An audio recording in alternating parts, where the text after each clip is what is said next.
Hi and welcome. I'm Midnight Truth, and it's so nice to have you here tonight. Wherever you are right now, whether you're in bed, lying on the couch, or just looking for a quiet moment, I want you to know this time is for you. Take a deep breath in, and as you breathe out, feel the weight of the day start to fade.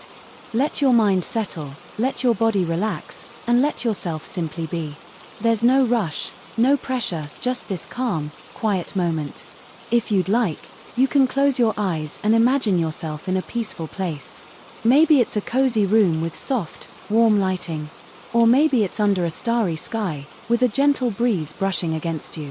Wherever you feel safe and calm, let yourself drift there. I know many of you use these stories to fall asleep, so before we begin, make sure to like this video and subscribe to the channel. Also, where are you from and what time is it there? Tonight's story is gentle and soothing, perfect to carry you into a deep, restful sleep. So settle in, get comfortable, and let's begin. I never planned on moving into that house. It wasn't the kind of place you sought out. It was the kind of place that found you when you had no other choice. And I had no other choice. My life had come undone in ways I never thought possible. The divorce had been drawn out and venomous, leaving me drained and hollow. I spent months watching lawyers pick apart my life, dismantling everything I had built with cold, calculated precision. When it was all over, I was left with nothing but a battered old car, a few suitcases, and a bank account gasping for air. I told myself it was a fresh start, but fresh starts aren't supposed to feel like this. I spent weeks bouncing between cheap motels and the kindness of distant friends, overstaying my welcome at every stop. The awkward glances, the hesitant, forced invitations, they all told me what I already knew. I needed my own place, somewhere quiet, somewhere no one would expect anything from me. That's when I found the ad. It was buried deep in a rental listing site, far below the overpriced apartments and scam-riddled sublets. A 3-bedroom house for rent, far cheaper than anything else I'd seen. The pictures were grainy, taken at odd angles that gave away little detail. The hardwood floors looked worn, the walls a muted, lifeless beige. An old fireplace sat in the living room, its bricks darkened with soot. A single staircase led to the second floor, disappearing into shadows. Something about it felt abandoned. Still, the price was impossible to ignore. I hesitated before calling the number, my finger hovering over the dial button. A house like this, in this part of town, should have been way more expensive, but desperation silences suspicion. I pressed call. The phone barely rang once before a deep, gravelly voice answered. Holloway. The name meant nothing to me. Hi. I'm calling about the house for rent. A pause. You can move in tomorrow. I blinked. Wait, what? Don't you need to do a background check or something? Another pause. A sound like slow breathing through the receiver. Not necessary. That should have been my first red flag. But I was tired. Too tired to question good luck. Okay, I said. I'll take it. The house was waiting for me. That's the only way I can describe it. When I pulled up in my car, suitcase in the trunk, the place loomed over me like it had been expecting me. It sat at the end of a quiet, dead-end street, its nearest neighbors too far to see clearly through the thick trees. The paint on the siding was peeling in places, and the front porch sagged ever so slightly. But it wasn't the condition of the house that unsettled me. It was the silence. Most houses have a kind of presence, a warmth, even when they're empty. This one didn't. I stepped onto the porch, the wood groaning under my weight, and fumbled with the key Holloway had left under the mat. When the lock clicked open, the door swung inward on its own, as if something inside had given it a gentle push. I told myself it was just the wind. The air inside was stale, carrying the faintest scent of something I couldn't quite place. Dust, maybe, or something older. The floors creaked beneath my steps as I walked inside, my voice small in the vast emptiness. Hello. Silence. Of course. The house was empty. I dragged my suitcase through the doorway, the wheels thudding against the uneven floor. The living room was larger than I expected, with an old fireplace taking up most of one wall. A wooden staircase led up to the second floor, where the bedrooms waited in shadows. The house felt used, lived in, but not in the way a home should be. More like something had passed through. I shook off the feeling and spent the next hour moving in what little I had. My bed frame and mattress wouldn't be delivered until the next day. So for the night, I'd sleep on a pile of blankets in the corner of the bedroom. It wasn't ideal, but I'd slept in worse places these past few months. As night settled over the house, the quiet became heavier.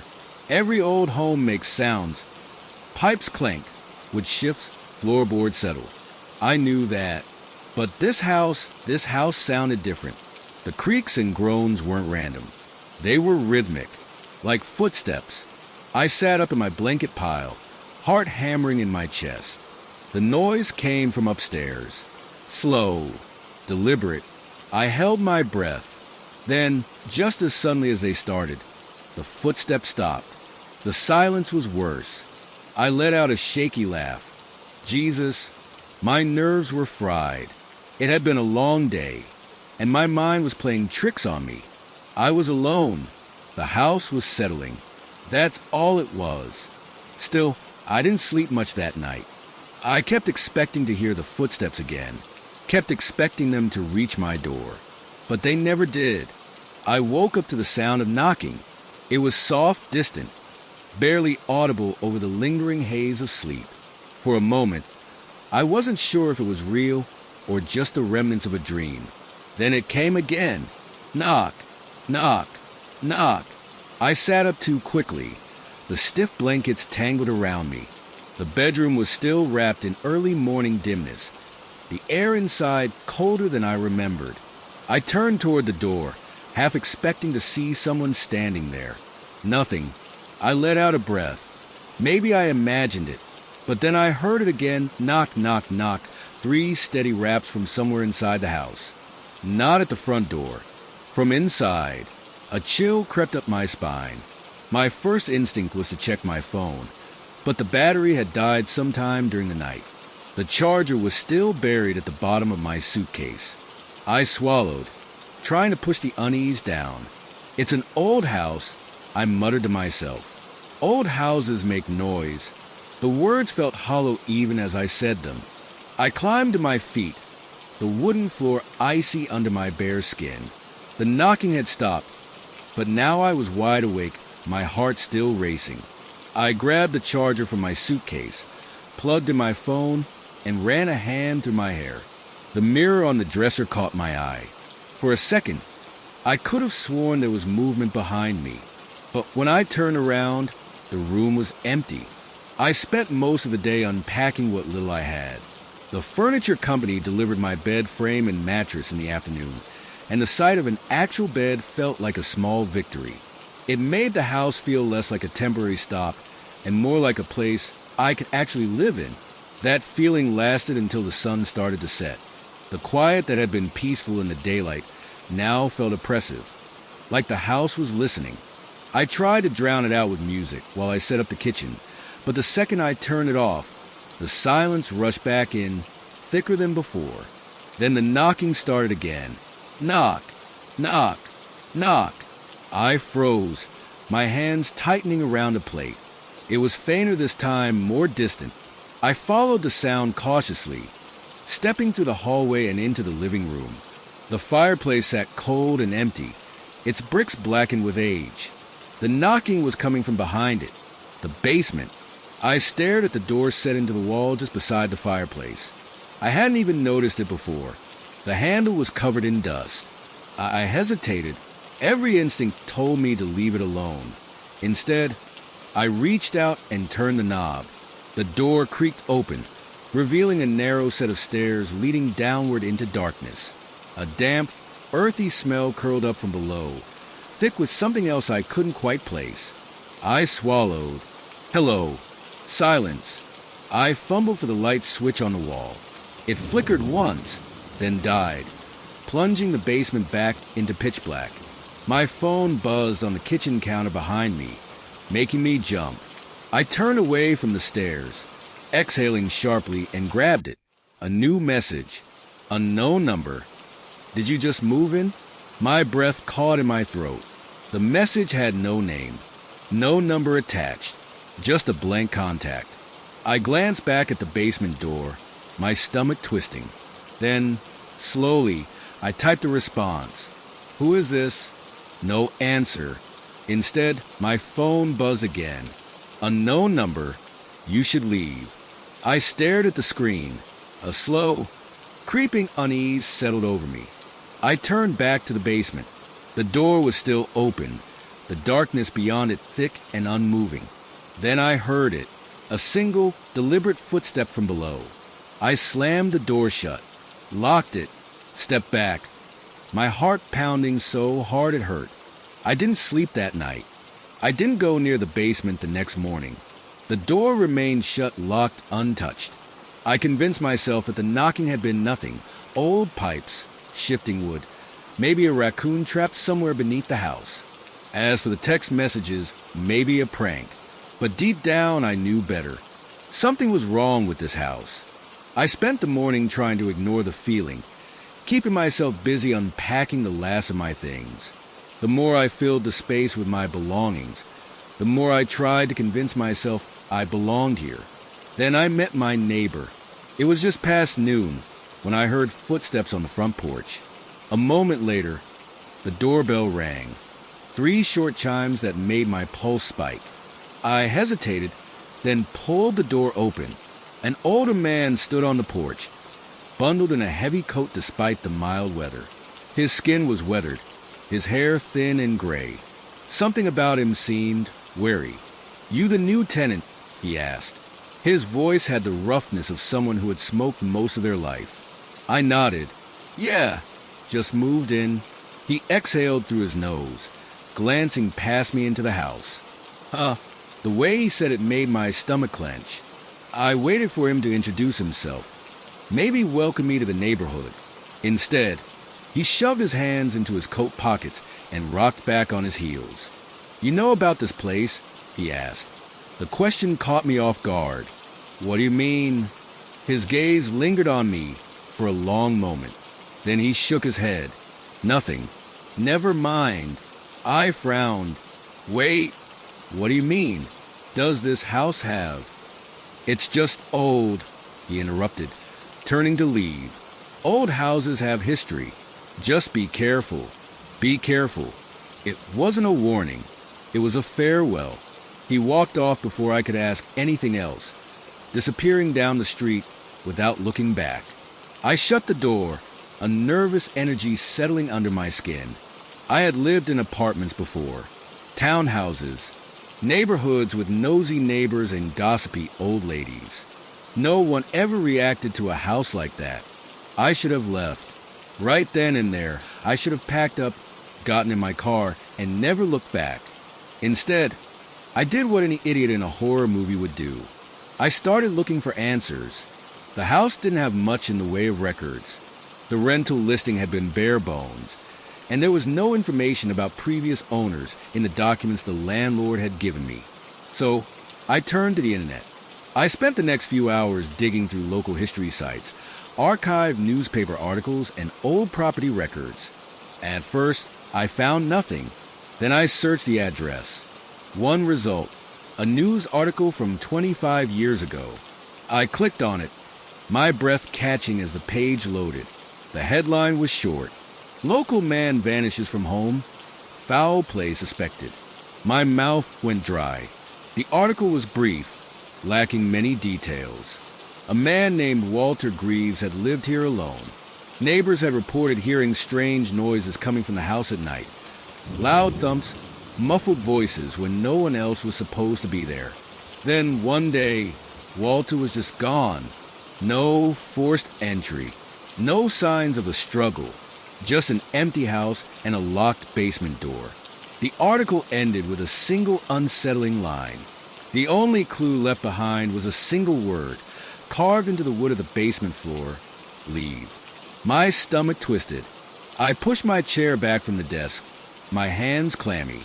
This had to be a coincidence. Old houses had history, sure, People moved, people disappeared. It happened everywhere.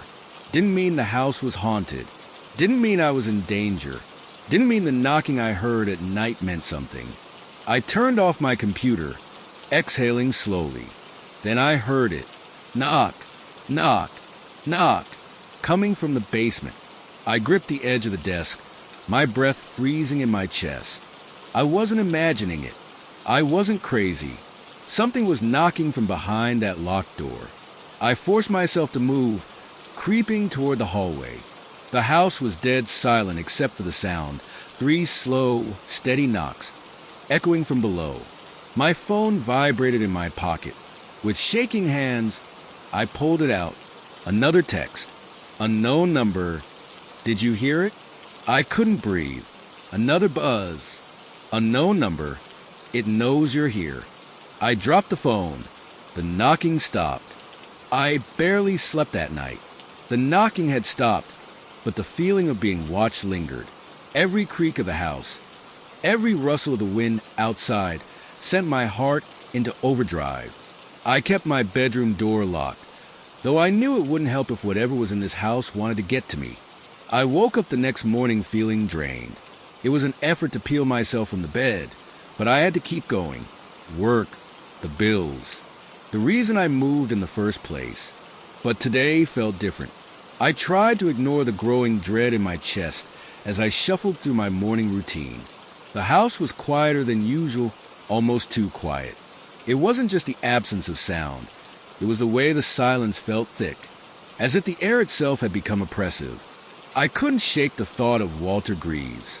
The name had been stuck in my head all night. Why had he vanished? What had really happened to him? And the carving on the floor, asterisk leave asterisk, it wasn't just some random word. It felt like a warning, like the house itself was trying to communicate something. I needed to know more. I stood at the top of the basement stairs, staring at the closed door. The lock had never been tampered with, and everything about it screamed, "Do not enter." But something inside me pushed me forward, a strange mix of fear and curiosity that was becoming impossible to ignore. I had to know what was down there. The stairs creaked under my weight as I descended slowly. Each step felt heavier than the last, like the house itself was trying to keep me from discovering its secrets. My heart pounded in my chest, and the air grew colder the further I went down. When I reached the bottom, I was hit with a sharp, musty smell, like old books and damp wood. It was almost suffocating. The basement was vast, filled with boxes and old furniture covered in white sheets. But it was the far corner that caught my attention. There, against the wall, was an old wooden chest, one I hadn't noticed before. It wasn't large, but it was out of place, almost like it had been hidden deliberately. I hesitated for a moment, my breath shallow. Something in the pit of my stomach told me that whatever was inside that chest might be more than just junk. I walked over, every step slow and deliberate, as if not wanting to disturb whatever presence lingered in the room. My hands shook as I reached out and touched the chest. It was cold to the touch, colder than the rest of the basement, though it felt rough beneath my fingertips, and I could see faint markings on the surface, as if someone had scratched at it over the years. Without thinking, I crouched down and tried to lift the lid. It was heavy, but after a few attempts, it creaked open. My breath caught in my throat as I peered inside. It was empty, but it wasn't just empty.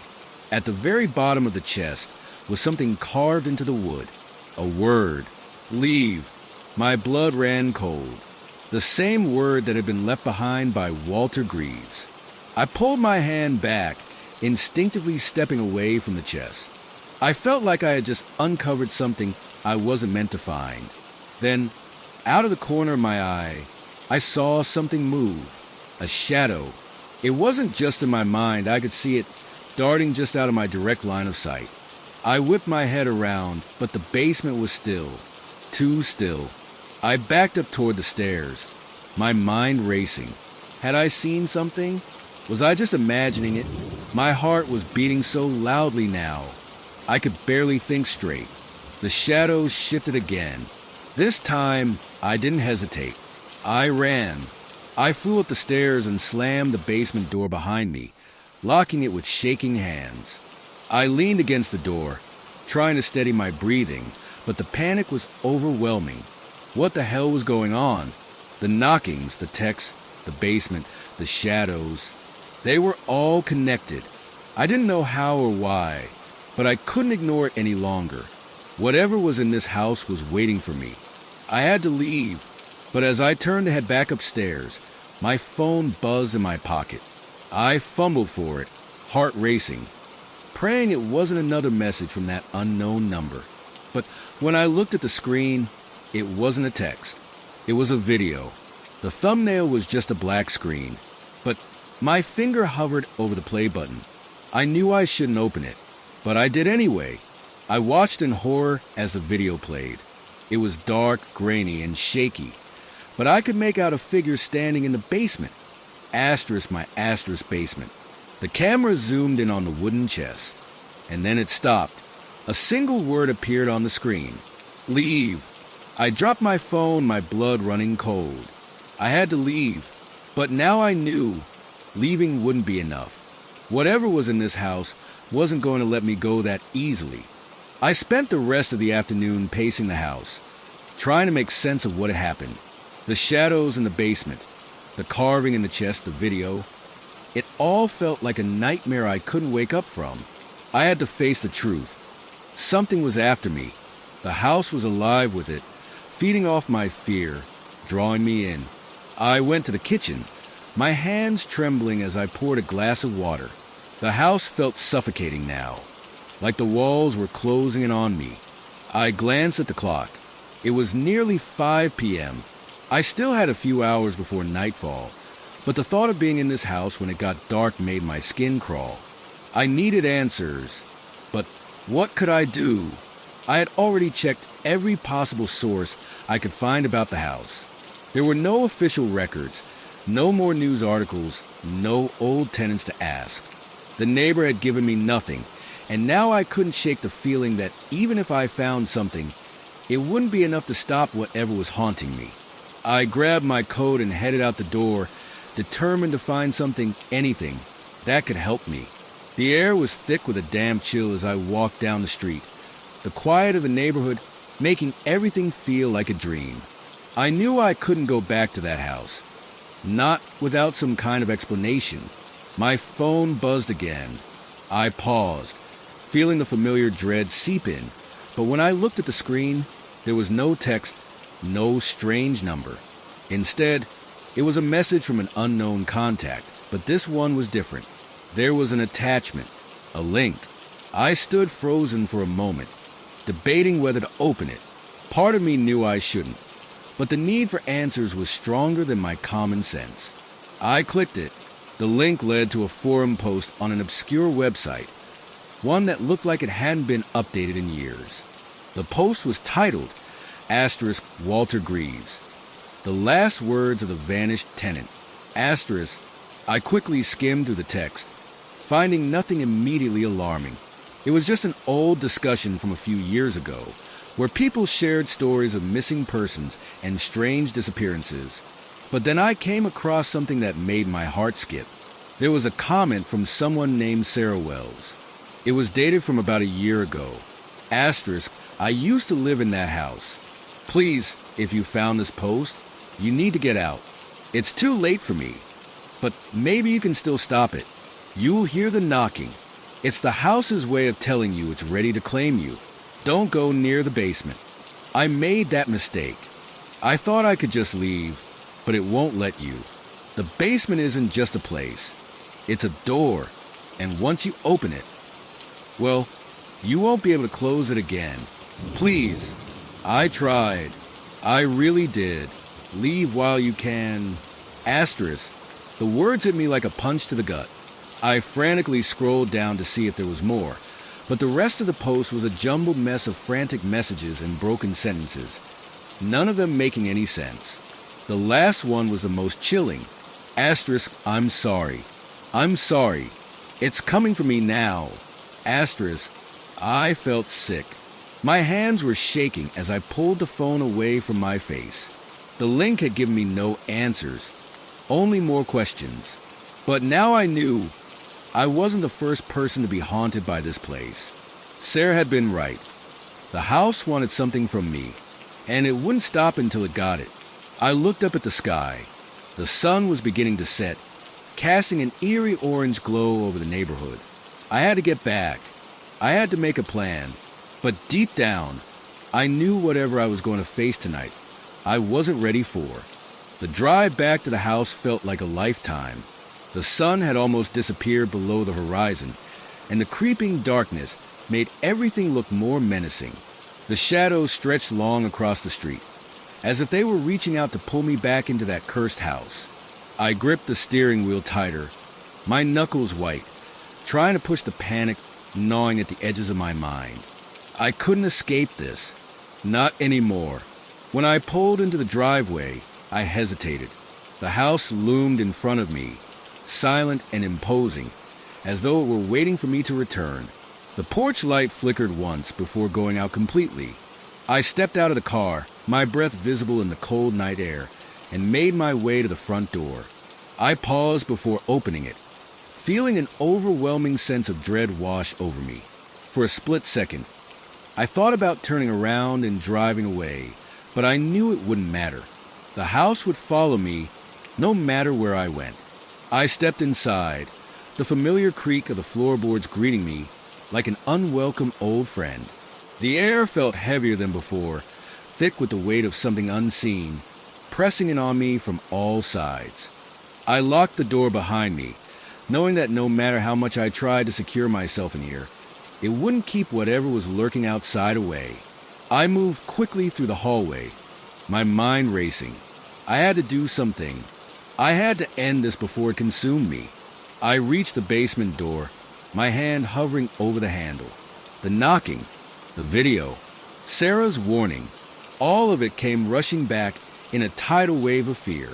But I couldn't back down now. I needed answers. With one last deep breath, I turned the knob and opened the door. The air in the basement was colder than I expected, a biting chill that made my skin crawl. The house felt alive, the silence deafening. I stood at the top of the stairs, my eyes scanning the darkened space below. The same shadows I had seen earlier seemed to shift and twist in the corners, like something was watching me, waiting. I stepped down into the basement, each creak of the wooden steps echoing through the empty space.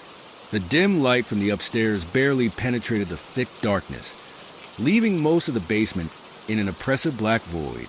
It was hard to see, but I could make out the old chest in the corner, still sitting there, just as I had left it. The word leave, carved into its surface, seemed to glow faintly in the dark, like a warning. I couldn't stop myself. My legs carried me toward it, my mind blank, numb to the fear creeping up my spine. I reached out for the chest again, my fingers trembling as I touched the cool wood. But this time, as I lifted the lid, there was something inside.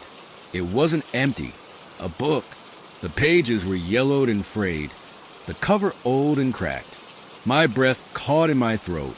It was a journal, but not just any journal. This one had a familiar, ominous feel.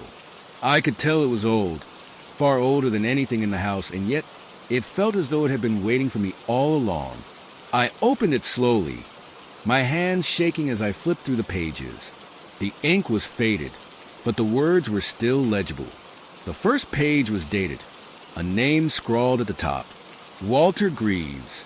I felt a chill settle deep in my bones.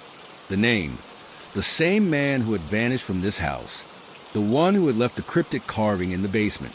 The journal was filled with ramblings, some of which made little sense, but there were enough clear thoughts to send a shiver down my spine. Asterisk, I thought I was alone in this house, but I was wrong. It watches, it waits, it speaks in the silence. The knocking is just a beginning. The basement is a door, but it won't let you leave. Asterisk, I flipped through more pages, the words growing more frantic with each turn. Then I found something that made my stomach lurch. Asterisk, it knows I'm close to breaking. I tried to leave. I tried to escape. But every time I get close to the door, the knocking comes again. every night. It won't let me go. Asterisk. And then the last page, written in a hurried, desperate scrawl. Asterisk, I have to finish it. The door must be opened. The curse won't stop until I do. I'll do it tonight. Please, please, someone help me. Asterisk. The journal ended there, but I didn't need to read any more. I knew what I had to do. I had to finish it, but I had no idea what would happen once I did. I could feel the weight of the journal in my hands, its ancient pages trembling as though they were alive, urging me to act. The last words from Walter Greaves echoed in my head, a constant whisper that wouldn't fade. Asterisk, I have to finish it. The door must be open, asterisk. I didn't know what that meant, but standing in the basement, with the air thick and heavy, I knew one thing for sure. The house had already decided for me. It wasn't giving me a choice. I shut the journal with a snap, my fingers trembling as I placed it back in the chest. The knocking from earlier had stopped, but the silence felt worse. It was like the house was holding its breath, waiting for me to make my next move. I looked at the door, the basement door, the one that had been locked, the one I had avoided for so long. It was still shut tight, but I knew what was behind it now. I could feel it in my bones. The door wasn't just a barrier. It was a prison, holding back something that I didn't understand. But what if, like Walter had said, the knocking was a way of trying to get out? What if that was my answer? I took a deep breath and stepped closer to the door. The cold from the basement pressed against my skin, sharp and biting, but I didn't hesitate. My hand wrapped around the handle, and for the first time since I'd moved in, I felt a strange sense of purpose. The lock was old, rusty, and stiff, but I twisted it, feeling the release. The door swung open with an agonizing creak, as though it, too, had been waiting for this moment. I descended the stairs slowly, the light from above barely enough to illuminate the room. But it didn't matter. I could feel the presence, the oppressive weight in the air. It was more than just a house. Something was alive down here. I moved toward the center of the room, my heart racing. The walls were lined with shelves, most of them empty except for a few old boxes and forgotten items. But in the far corner, there was something different, something out of place. I walked over to it. At first, I thought it was just another old chest, similar to the one I'd opened earlier. But as I approached, the details began to reveal themselves. It wasn't a chest at all. It was a door, a small wooden door set into the wall, the kind that didn't belong, the kind you'd find in old, forgotten houses, the kind that led to places no one dared to enter. It wasn't locked. I reached for the handle. My hand paused in the air as a cold chill swept over me, making the hairs on the back of my neck stand up. I hesitated, the last remnants of fear creeping up my spine. But something inside me, the same thing that had driven me down to the basement, pushed me forward. I turned the handle and pulled the door open. The air inside was stale, thick with the scent of damp earth, and something else, something foul. I stepped through, my breath quickening as I entered what could only be described as a narrow, hidden passage. The walls were lined with old stones, some cracked and crumbling, as if the passage had been forgotten for centuries. The floor beneath my feet was uneven, and the silence here was even more suffocating, pressing in from all sides. I took one step, then another, the darkness ahead swallowing me whole. There was no turning back now. No matter how much I wanted to run, my legs refused to obey. The further I walked, the more the temperature seemed to drop. My breath came out in short, foggy bursts, and I pulled my coat tighter around me, trying to ward off the cold that seemed to be seeping into my bones. And then I saw it. At the end of the passage, a faint light flickered. I wasn't sure where it was coming from, but it drew me in like a moth to a flame. I moved toward it, my feet stumbling over the uneven ground. The closer I got, the more the air felt charged. My chest tightened, as though the weight of the space was pressing in on me, suffocating me with each step. Finally, I reached the source of the light. It was a small, round object, sitting in the center of a stone pedestal. It glowed with a soft, otherworldly light, casting eerie shadows across the walls. I had no idea what it was, but I felt an overwhelming pull toward it. I reached out a hand, my fingers trembling as they hovered just above it. Before I could touch it, I heard something, a whisper. It wasn't coming from the light. It was coming from the walls, from the very air around me. Asterisk leave. Leave now. It knows you're here. Asterisk. My blood ran cold. I whipped around, scanning the shadows, but there was nothing. Nothing but the same suffocating darkness. And yet, the whisper echoed in my mind. It was too real, too close. I was not alone. I had made a mistake, and the house knew. I was about to turn and flee when the light flickered violently, plunging the passage into complete darkness. I couldn't see anything, couldn't hear anything. My breath was the only sound in the heavy silence. Then, the knocking began again, slow, steady, relentless, from somewhere behind me. The knocking echoed through the dark passage like a heartbeat. Thump, thump, thump. My chest tightened with each sound, my pulse racing faster, drowning out all other thoughts. It felt like the walls were closing in, the air growing heavier, thicker, as though something or someone was drawing closer. I stumbled backward, my breath shallow and quick. I had to get out. I had to leave this place, this cursed house, before whatever was knocking behind me caught up. But the passage seemed to stretch on forever. Every step I took, every movement I made, only seemed to pull me deeper into the darkness. I turned, nearly blind with panic, and ran back toward the stone pedestal, the flickering light from the small object casting eerie shadows against the walls. The knocking grew louder, more frantic. It was no longer slow. It was desperate.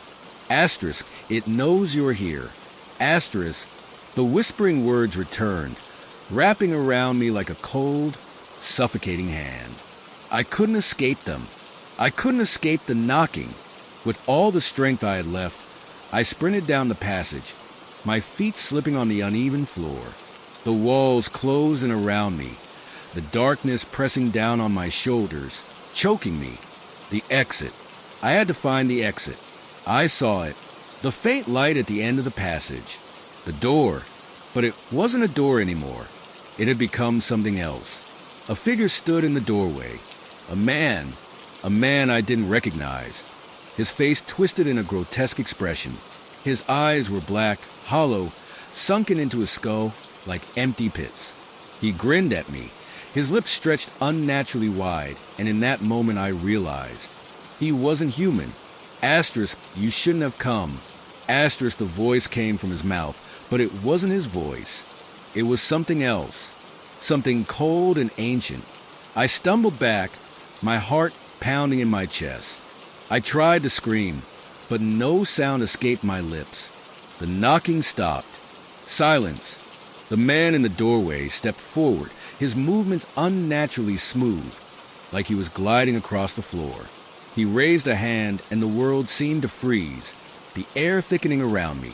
"You've opened the door," he said, his voice like the scraping of nails on stone. Asterisk, and now, there is no going back. Asterisk, I turned and bolted, desperation overriding all reason. I had to get away from him. I had to get out of the basement. But the path had changed. The passage that had once led me to the door was now gone.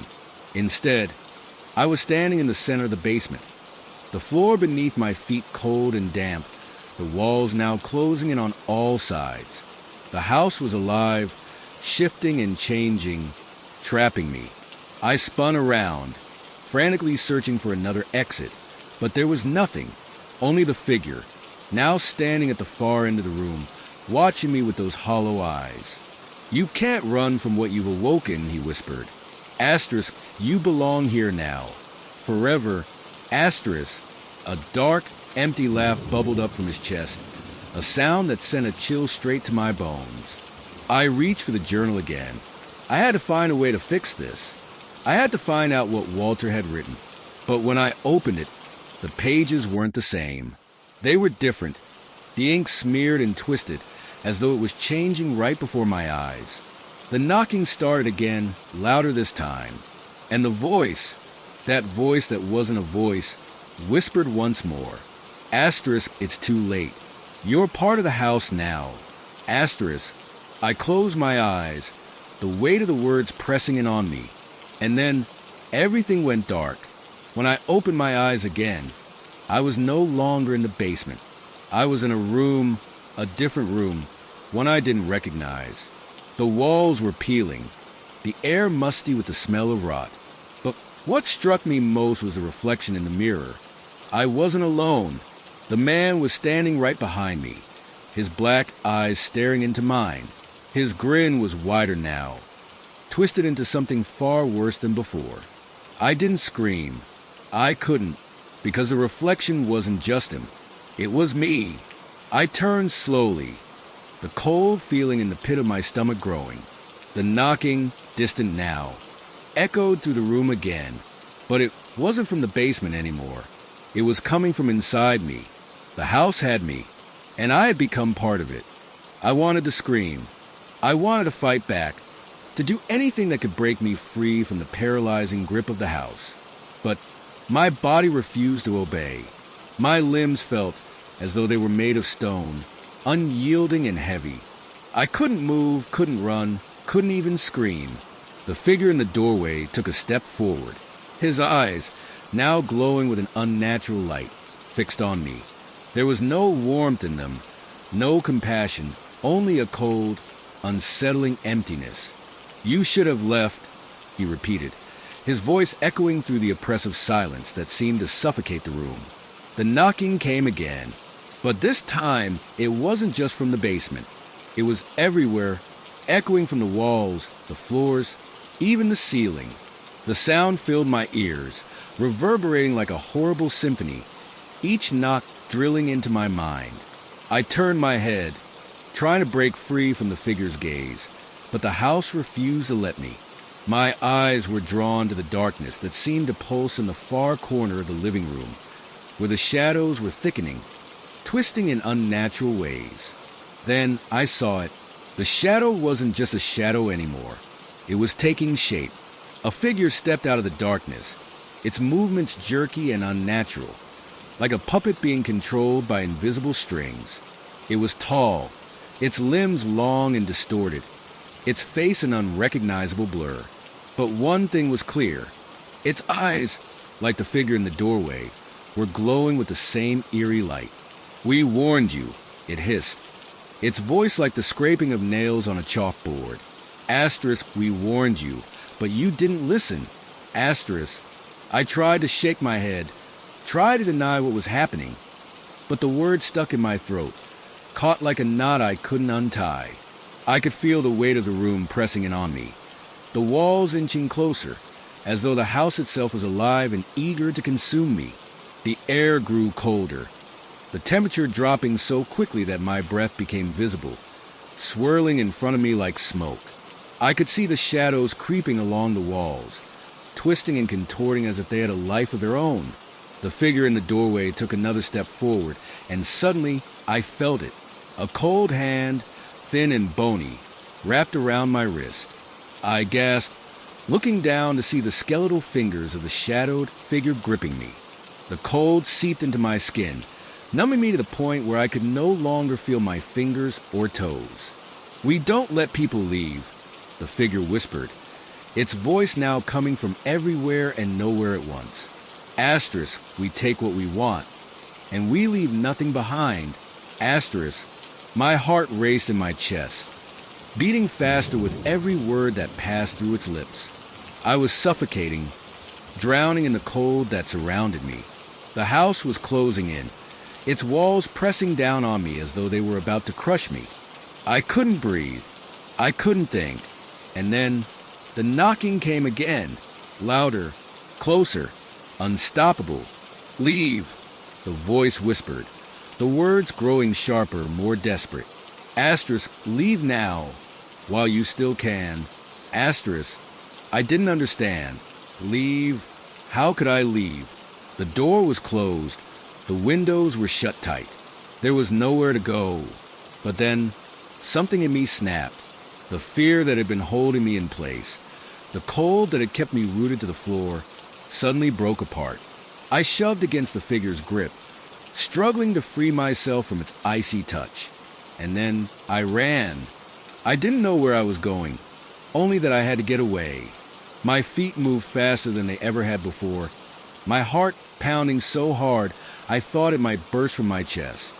I didn't dare look back, didn't dare listen to the knocking or the whispers that echoed from behind me. I ran through the hallway, past the living room, and into the kitchen. But the house wasn't letting me go. The shadows twisted around me, narrowing in on my path, and the temperature continued to drop, the cold cutting through my clothes like ice. I slammed into the back door, desperately trying to open it, but it wouldn't budge. It was locked. "You're ours now," a voice whispered from the darkness. I turned, heart hammering in my chest, but I couldn't see anything. The shadows had swallowed the room, leaving me blind, helpless. The knocking was back, louder than ever, and then the door burst open. A gust of wind, cold and biting, swept through the room. The house groaned as though it was alive, its wooden bones creaking in protest. The air was thick with the smell of damp earth, of decay. But the door, it was open. I didn't hesitate. I bolted out of the house into the night and didn't stop running until I was clear of the property, my legs aching, my breath coming in ragged gasps. But as I glanced back, I saw something I couldn't explain. The house wasn't the same anymore. It looked different. It was darker, more oppressive, as if it had swallowed something, someone, and was still hungry for more. The knocking stopped, and in the distance, I could have sworn I heard a voice, faint and hollow. Asterisk, you're not free. You're never free. Asterisk, I didn't look back. I didn't need to. I knew. The house had claimed me. I couldn't shake the feeling that it wasn't over. Even as I stood outside, panting for breath, the fear still clung to me like a second skin. I had escaped the house, yes, but something about that place, something about the feeling it left in me, lingered. It gnawed at me, pulling at the edges of my sanity. I shouldn't have come here. I shouldn't have ignored the warnings. But now, there was no going back. The house had marked me, and I could feel its presence, like a shadow in the back of my mind, following me, waiting for the right moment to strike. I couldn't go back inside, not yet, but I also couldn't leave. There was something unfinished, something I couldn't explain, that kept me tethered to this cursed place. I turned away from the house and walked down the street, trying to put distance between myself and the nightmare I had just escaped. My feet moved mechanically, as if they knew where to go without me having to think about it. I ended up at the small park down the street, the one I had passed on my way in. I sat down on a bench, rubbing my eyes, willing the pounding headache to go away. The cold night air bit at my skin, but it didn't matter. I barely felt it. My mind was elsewhere, trapped in the memories of what had happened inside that house. The figure in the doorway, the knocking, the whispering voices, and then the shadow, the one that had stepped out of the darkness, its limbs twitching like a marionette, its eyes glowing with that same unnatural light. I could still see it in my mind, feel its cold gaze locked on me, as if it had been watching me for years, waiting for this very moment. I couldn't breathe. A vibration in my pocket snapped me out of my thoughts. My phone. I pulled it out with trembling hands, expecting another message from the unknown number. But this time, there was no message. Only a notification. The photo gallery. I frowned. I hadn't opened my gallery in days. And yet, there it was, a new image, one I didn't recognize. I tapped the notification, my heart racing. The image was blurry at first, too distorted to make out clearly, but as it focused, my blood ran cold. It was a picture of me, sitting on the bench, looking down at my phone. But the strange part, The figure standing behind me, just barely out of focus, was unmistakable.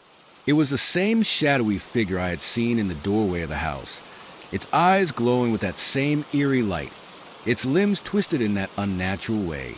The hair on the back of my neck stood up. I didn't take this picture. I hadn't even heard anyone approach me. I was completely alone when I sat down on this bench.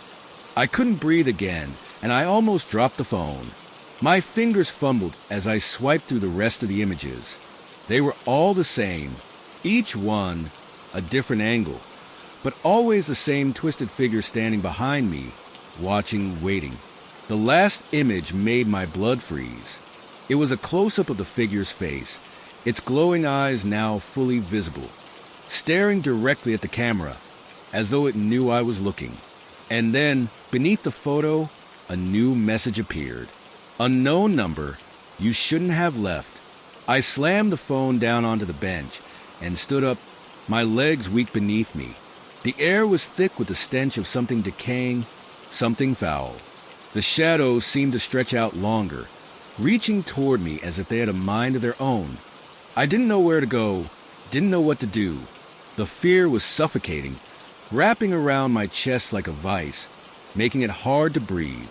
My mind raced, but it couldn't process everything at once. How had the figure followed me? How had it taken those pictures? And why was it still watching me?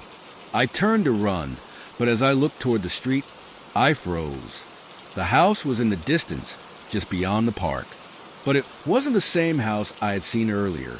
It was different, darker, more menacing. The windows were black, like empty sockets, and the door was wide open, inviting me back in. No. I shook my head, backing away, trying to force myself to turn around and walk in the opposite direction.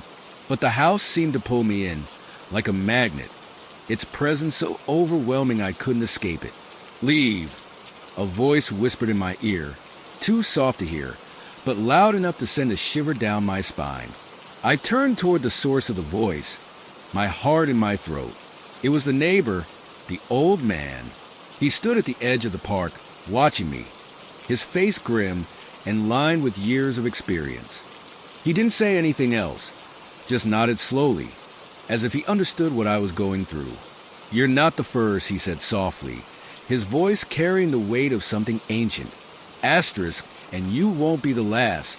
Asterisk. I didn't ask him what he meant. I didn't have to. The figure from the house, the one that had been following me, appeared beside him, its glowing eyes fixed on me, its mouth opening in a grotesque, silent scream. I turned and ran. I didn't know where I was going, but I couldn't stay there. I couldn't let it catch me. I had to get away. But even as I ran, I felt the pull of the house, the pull of whatever was haunting me, dragging me back toward that darkness, toward the thing that wouldn't let me go. I don't remember how long I ran for. The world around me blurred into a dizzying swirl of lights and shadows, my legs moving on autopilot, the pounding of my heart drowning out everything else. I wasn't thinking anymore, just reacting, trying to escape, but I couldn't escape the feeling that I was being followed. Every corner I turned, every street I crossed, it felt as if the shadow was there, just out of sight, waiting. I could sense it, its presence, cold and suffocating, creeping closer with every step. I finally stopped, breathless, my chest heaving with every shaky inhale. I looked around. I didn't know where I was. It didn't make sense.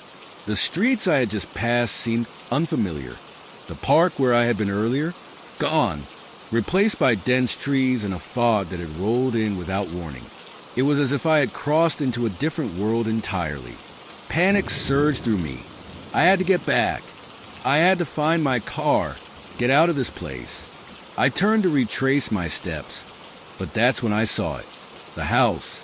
It wasn't far away now, just standing there in the mist, looming like a monument to my fear.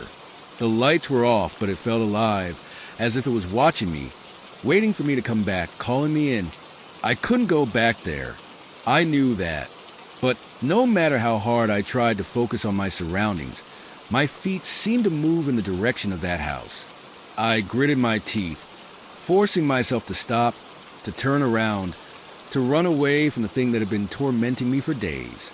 But then, something inside me, something dark and primal, whispered a different message. It wasn't just the house I was running from. It was the fear that had taken root deep inside me, the fear that would never leave as long as I stayed away. I had to confront it. I had to go back.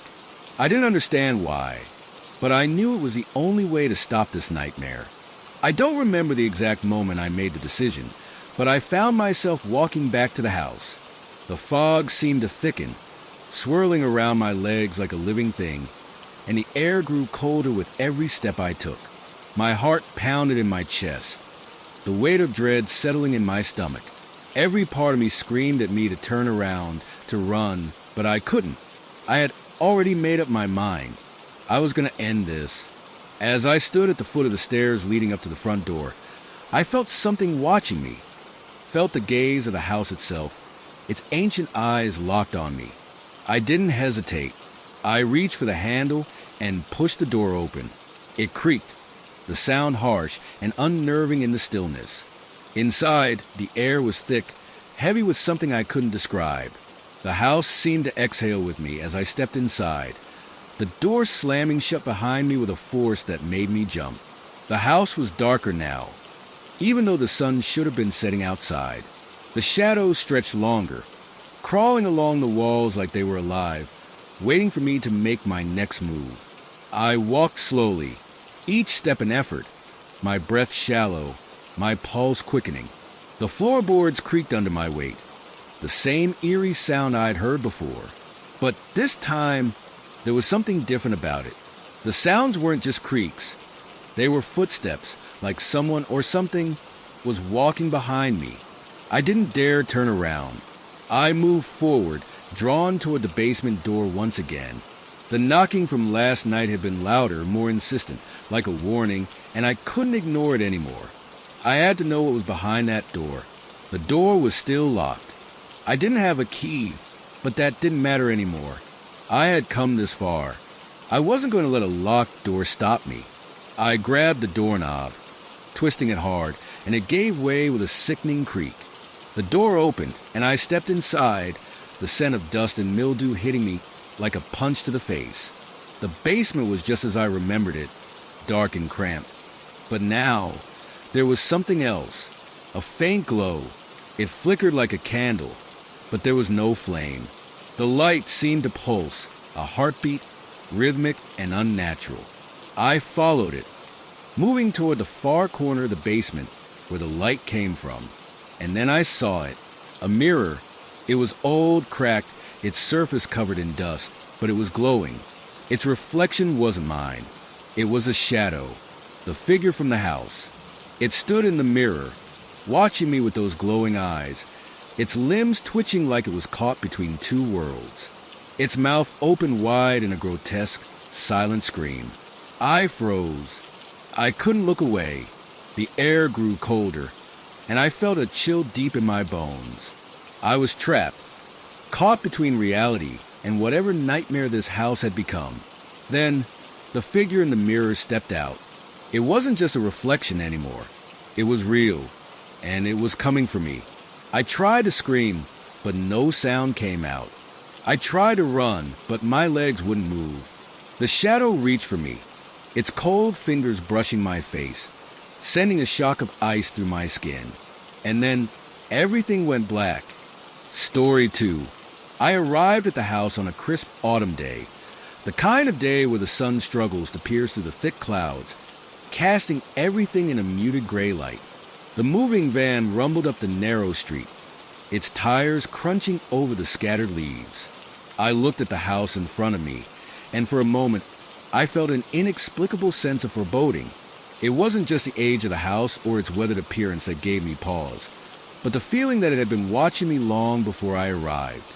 The house itself was an old, two-story Victorian, surrounded by a heavy iron gate that had long since rusted and sagged in places. Tall, narrow windows peered out from behind ivy-covered walls, and the porch sagged slightly as if the house itself was tired. There were no neighbors immediately visible, just the sounds of distant birds and the soft rustling of wind against the branches of the old trees lining the street.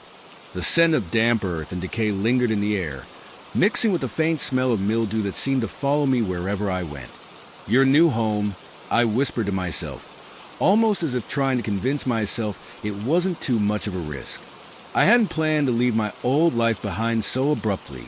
The divorce had been messy, painful, and moving here to this small town felt like a last-ditch effort to escape the ghosts of my past. A fresh start, they called it. But as I stood there, staring up at the house, I couldn't shake the feeling that it was a fresh start for more than just me. I had to admit, it wasn't exactly the dream house I'd envisioned. It wasn't even close. The realtor had been vague, and I hadn't exactly asked many questions. The price was low, much lower than I expected for a house this size, and that should have been my first clue. But I pushed the doubts aside. What else was I going to do? I had nowhere else to go. The moving van stopped in front of the house with a low groan, the engine sputtering to a halt.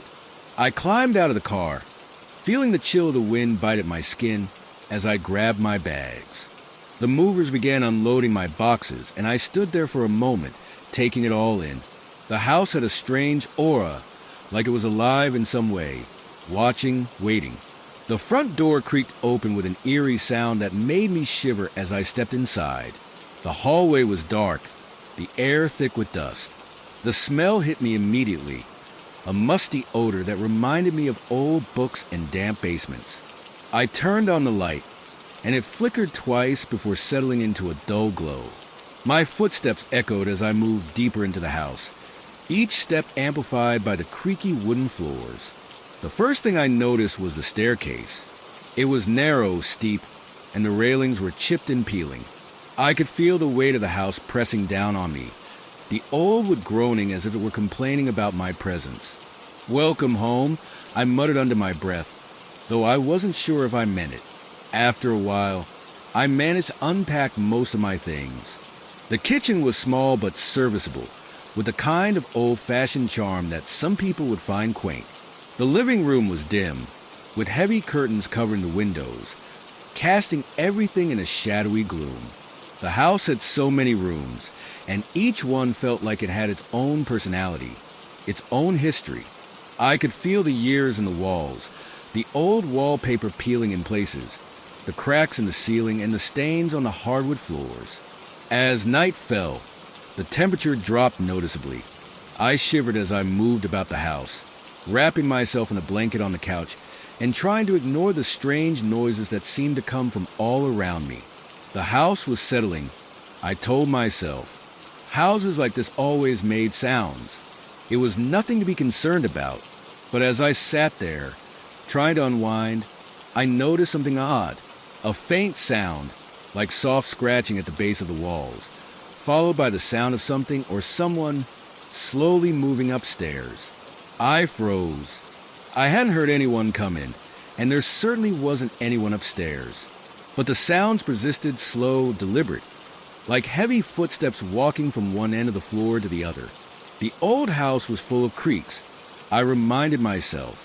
It was just the wind or the house settling. Nothing more.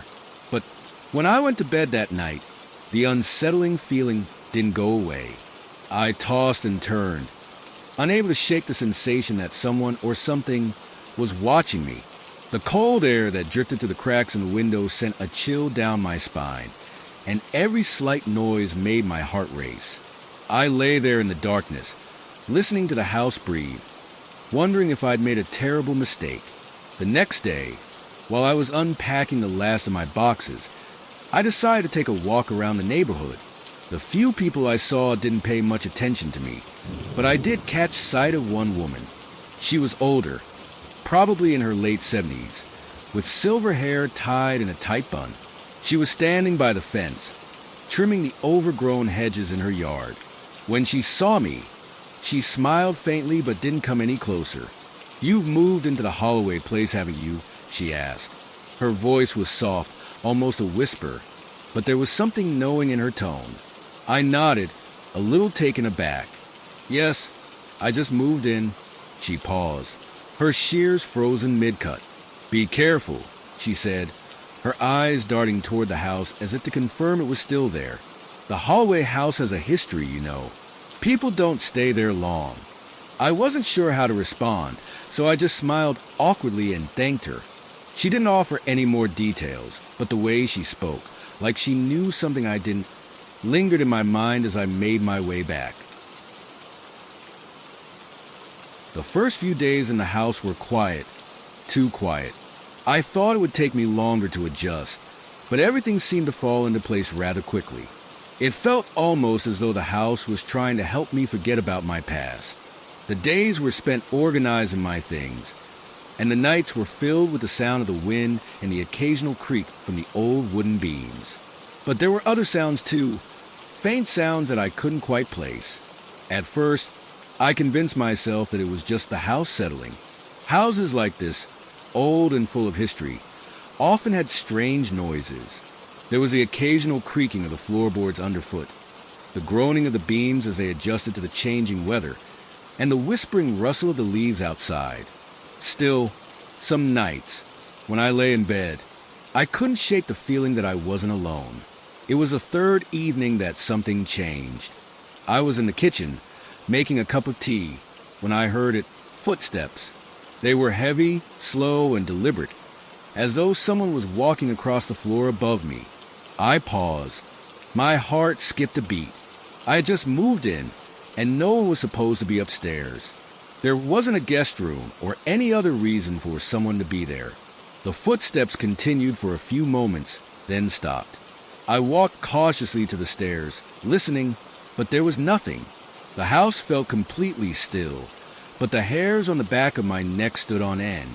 I made my way to the hallway and up the stairs, the floorboards creaking with each step. The air grew colder as I ascended, and the house felt heavier, as though it were pressing in on me. When I reached the top, I turned to face the hallway. It was dark, and the shadows seemed to stretch longer than they should. I had a strange urge to turn and run, but I forced myself to stay. I wasn't going to let my imagination get the better of me. Not again. I checked each room, but they were empty, untouched. The door to the attic was closed, and I hesitated for a moment before opening it. The wooden steps leading up creaked under my weight as I climbed. The attic was small and cramped, with boxes and old furniture stacked haphazardly against the walls. There was no one there, no footsteps, but there was something else, something I hadn't noticed before. The temperature in the attic was freezing. I shivered as I stepped inside, the cold biting at my skin. My breath came out in small puffs of vapor, and I rubbed my arms to ward off the chill. There was a strange smell in the air, something musty and old, mixed with a faint scent of something burning. I didn't like it. I closed the attic door quickly and descended the stairs. The house felt different now, like it was aware of my presence in a way it hadn't been before. That night, as I lay in bed, I couldn't stop thinking about the footsteps. Were they just my mind playing tricks on me? Or was there something more to this house than I realized? I had no answers, only more questions. The following day, I decided to do some research about the house. I visited the local library, hoping to find something about its history. The small town I had moved to had an old library with rows of dusty books and yellowing newspapers. I asked the librarian if she had anything on the Holloway house. She raised an eyebrow at the name, but didn't question me further. "Oh, you mean the old Holloway place," she said, pushing her glasses up the bridge of her nose. "That house has a history, all right. Not the kind of place most people would want to live." I frowned. What kind of history? She hesitated before speaking, her eyes flicking toward the back of the library as though she were checking for anyone else who might overhear. "Well, people say the last family who lived there didn't last long. Strange things started happening. Footsteps, things moving on their own, strange noises at night. It got so bad that the family packed up and left in the middle of the night, without saying a word to anyone."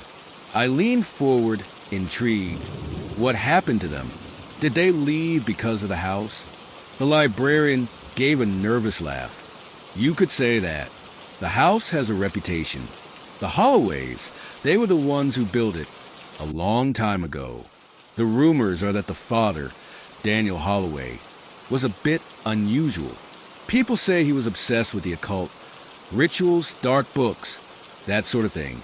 It's said that he opened something in that house, something that shouldn't have been opened. I felt a chill run down my spine. What do you mean by something? Like a door? A portal? She nodded slowly. Exactly. The house has a history of being restless. People don't stay long. You're not the first to move in, but you might be the last. She didn't say anything more, just turned back to her books, leaving me to digest her words. I left the library with more questions than answers. The next few nights were filled with strange occurrences. The footsteps continued, but now they were accompanied by whispers, faint, unintelligible words that seemed to come from the walls themselves. I couldn't make out what was being said, but the sound was enough to make my skin crawl. The house was becoming more and more oppressive. I could feel its presence, its weight bearing down on me. I needed to know more. The truth was out there, hidden somewhere in the history of this house. But I couldn't shake the feeling that uncovering it would come at a cost. The more I thought about what the librarian had said, the more unsettled I became. I couldn't shake the idea that something was wrong with the house, something older than its creaky floors and dusty corners. That night, as the winds howled outside, I sat down at the small desk in my room, flipping through the old books I had bought in town, searching for any clues that might explain the house's dark history. I had already checked the local history section at the library, but the mention of the Holloways, and especially Daniel Holloway's obsession with the occult, piqued my curiosity. I couldn't help but feel drawn to the idea that the house itself might be the cause of the strange happenings. I pulled out the thick journal I had found in the attic earlier, a tattered, leather-bound book that smelled faintly of incense and something darker. Its yellowed pages were covered in odd symbols and scrawled writing, too jagged to read easily. But something about the words seemed familiar, as though they had been written by someone who had spent years trying to communicate a warning. I opened the book and started to read. The first few pages were just a jumble of incoherent words, much like the rest of the house. Things that didn't make sense, but hints of something much larger and more unsettling. But as I turned further into the journal, the writing became clearer. It was Daniel Holloway's handwriting, his words filled with feverish urgency, as if he were desperately trying to get something off his chest before time ran out. "The door is open," I read aloud softly, my voice trembling as I spoke the words. Asterisk, I thought I could control it, but I was wrong. The rituals, the symbols, nothing will stop it now. It is here, and it will stay. I can feel it watching me, waiting for the right time to strike. I've heard the footsteps, the whispers, the things that move when no one is looking. It's only a matter of time before it takes what it wants. Asterisk, I closed the journal abruptly, feeling a wave of nausea wash over me. The house seemed colder now, the air thick with something I couldn't describe. I tried to brush off the feeling as mere paranoia, but I couldn't deny that the strange occurrences were becoming more frequent and more aggressive. I spent the next few days keeping to myself, avoiding the house's dark corners in the attic where I had found the journal. But it wasn't enough. The footsteps grew louder at night, and the whispers became more distinct.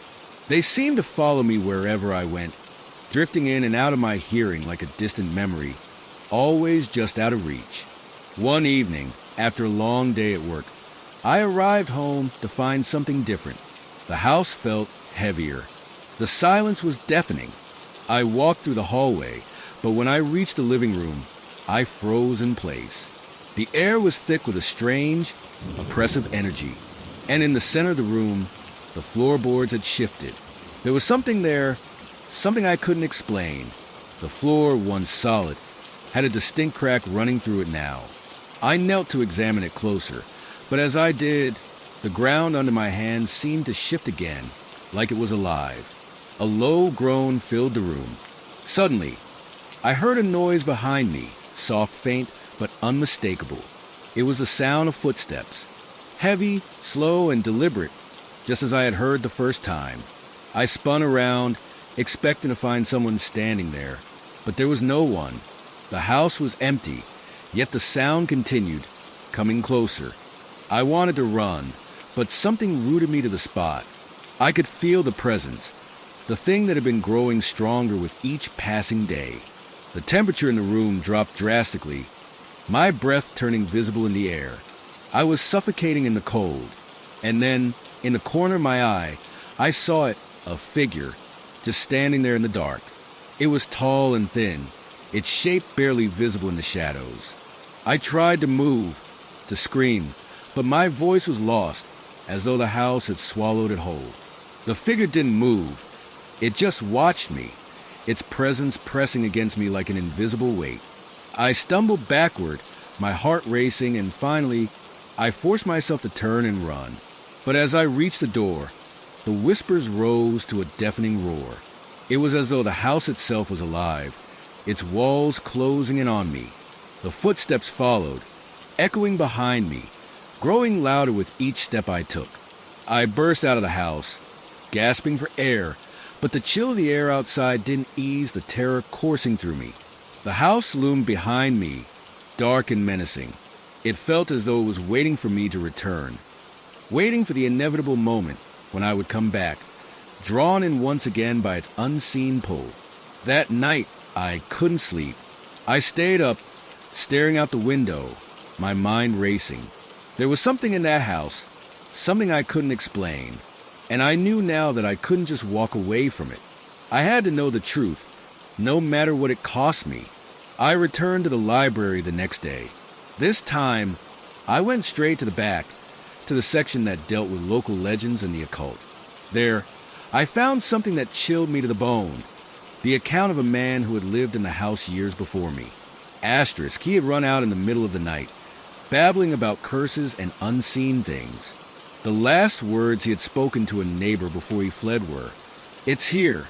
The door is open." Asterisk, the house had claimed him, just like it had claimed Daniel Holloway. I wasn't sure if I could go back, but there was no way I could leave now. Something inside me was drawn to the house, just as it had been drawn to those before me. And whatever haunted the Holloway house wasn't finished yet. I couldn't shake the feeling that the house was watching me. Every creak of the floorboards, every flicker of light in the corner of my eye sent a chill down my spine. I had to return. I had to see it through, no matter how much my gut screamed at me to leave. It wasn't just curiosity now. It was obsession. I needed to understand what was happening, why I was being drawn back to that house. The next evening, I went home and prepared for another sleepless night. I made myself dinner, but I couldn't focus on the food. Every sound, the wind outside, the rustling of the trees, even the hum of the refrigerator, seemed amplified. My senses were heightened. Every small thing felt like a threat. It was as though the house had already begun to infect my mind, filling it with paranoia and dread. I sat in the living room, staring at the wall, when I heard it, a soft tapping sound. It came from upstairs, not just the usual creaks that the old house made as it settled, but a distinct, purposeful noise. Tap, tap, tap. My heart skipped a beat. I stood up, my legs shaking, but I forced myself to move. I told myself it was just the house, old and full of quirks. I grabbed a flashlight from the drawer, its beam cutting through the oppressive darkness. Up the stairs I went, each step creaking beneath me. My breath came out in short bursts, but I kept moving. I reached the top, feeling the air grow colder with each step. The hallway seemed darker than usual, and then the tapping began again, louder now. Tap, tap, tap. I couldn't tell where it was coming from. It sounded as if it were in the walls, like something or someone was hidden inside them. I froze, the flashlight shaking in my hand. There were no other rooms up here, only two, and both were locked. I had checked them before, but now I heard the tapping coming from behind one of those doors. The door to the room at the far end of the hall. The room that had never felt right. The one I hadn't dared open. The room was sealed off, but the tapping was relentless. It grew louder, as though whatever was inside was desperate to get out. My mind raced. What was behind that door? Was it Daniel Holloway's obsession with the occult? Was it some kind of ritual gone wrong? A force trapped in the walls? I couldn't take it anymore. With trembling hands, I grabbed the door handle and turned it. The door creaked open, and a cold gust of air rushed past me, sending shivers through my entire body. The room was empty, as I had expected. Nothing but dust-covered furniture and broken pieces of old wood strewn about. But there in the corner was something I hadn't seen before, an old, decaying box, locked tight with a rusted metal clasp. The tapping stopped the moment I entered the room, but I couldn't shake the feeling that something had changed. I approached the box slowly, feeling the weight of its presence in the room. It felt wrong, like a piece of the house's dark history. I crouched down, inspecting the lock. It looked fragile, like it would give way with a single push. I didn't think twice. I pried the box open with my fingers. Inside, there was a stack of old papers, pages torn from what appeared to be a larger, tattered journal.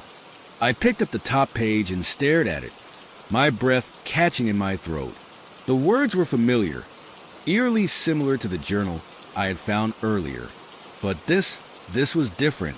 The paper seemed older, the ink faded, but the handwriting was unmistakable. It was Daniel Holloway's handwriting again, but this time it was almost frantic, as if he had written these last words in a hurry, desperate to warn someone, or perhaps even pleading for help. Asterisk, the door is open. It knows I am here, and it is calling. It's inside now. I cannot stop it. It will find its way out. The house has claimed me. There is no escape. Asterisk, I dropped the paper, my hands shaking. A cold sweat broke out across my forehead as the house seemed to shift around me. The temperature plummeted again, the air thick with the same suffocating pressure I had felt before. My breath came in visible puffs, the room closing in around me, and then I heard it, the footsteps, slow and deliberate, echoing from the farthest corner of the room. I spun around, but there was no one there. Nothing but the empty room and the shadows that seemed to stretch longer and longer. The footsteps grew louder, closer, and then, just as before, a whisper. It was so faint at first, I thought I had imagined it, but as it repeated, I realized it was clear. It was calling my name. Come closer. I felt my heart stop. The voice was soft, like someone trying to lull me in, to coax me into coming closer. But I knew better. The whispers were not kind. The thing in the house wasn't here to welcome me. It was here to take me. My pulse raced, and I bolted for the door, slamming it shut behind me. But even then, I could still hear the footsteps, the whispers, growing louder and louder. They followed me down the stairs, chasing me through the hallway, growing more insistent. I rushed to the front door, but when I pulled at the handle, it wouldn't budge. Panic rose in my chest as I yanked harder, but it remained locked, as if the house itself was keeping me inside. And then, just as quickly as it had started, the house fell silent. The whispers faded. The footsteps stopped. I stood there, gasping for air, my hands trembling on the doorknob. The stillness was deafening, but I knew that whatever this thing was, it wasn't done with me. The house had claimed me, just as it had claimed Daniel Holloway. I wasn't just a witness to its terror anymore. I was part of it. I had to get out, but I knew deep down that it wasn't as simple as leaving. The house was alive, and it wasn't finished with me yet. I couldn't sleep that night. I kept hearing things. The creaking floorboards, the whispering drafts, the faint tapping sound, like something was knocking from the inside of the walls. I tried to tell myself it was just the house settling, just the wind. But I knew better now. The silence, the unnatural stillness, it was all part of the house's twisted nature. It wasn't just an old building. It was something else. Something alive. I spent most of the night pacing, trying to shake off the fear that clung to me like a second skin. My mind kept returning to the journal I had found in the box. The words had rattled me, especially the part where Daniel Holloway mentioned that the doors open. I couldn't get it out of my head.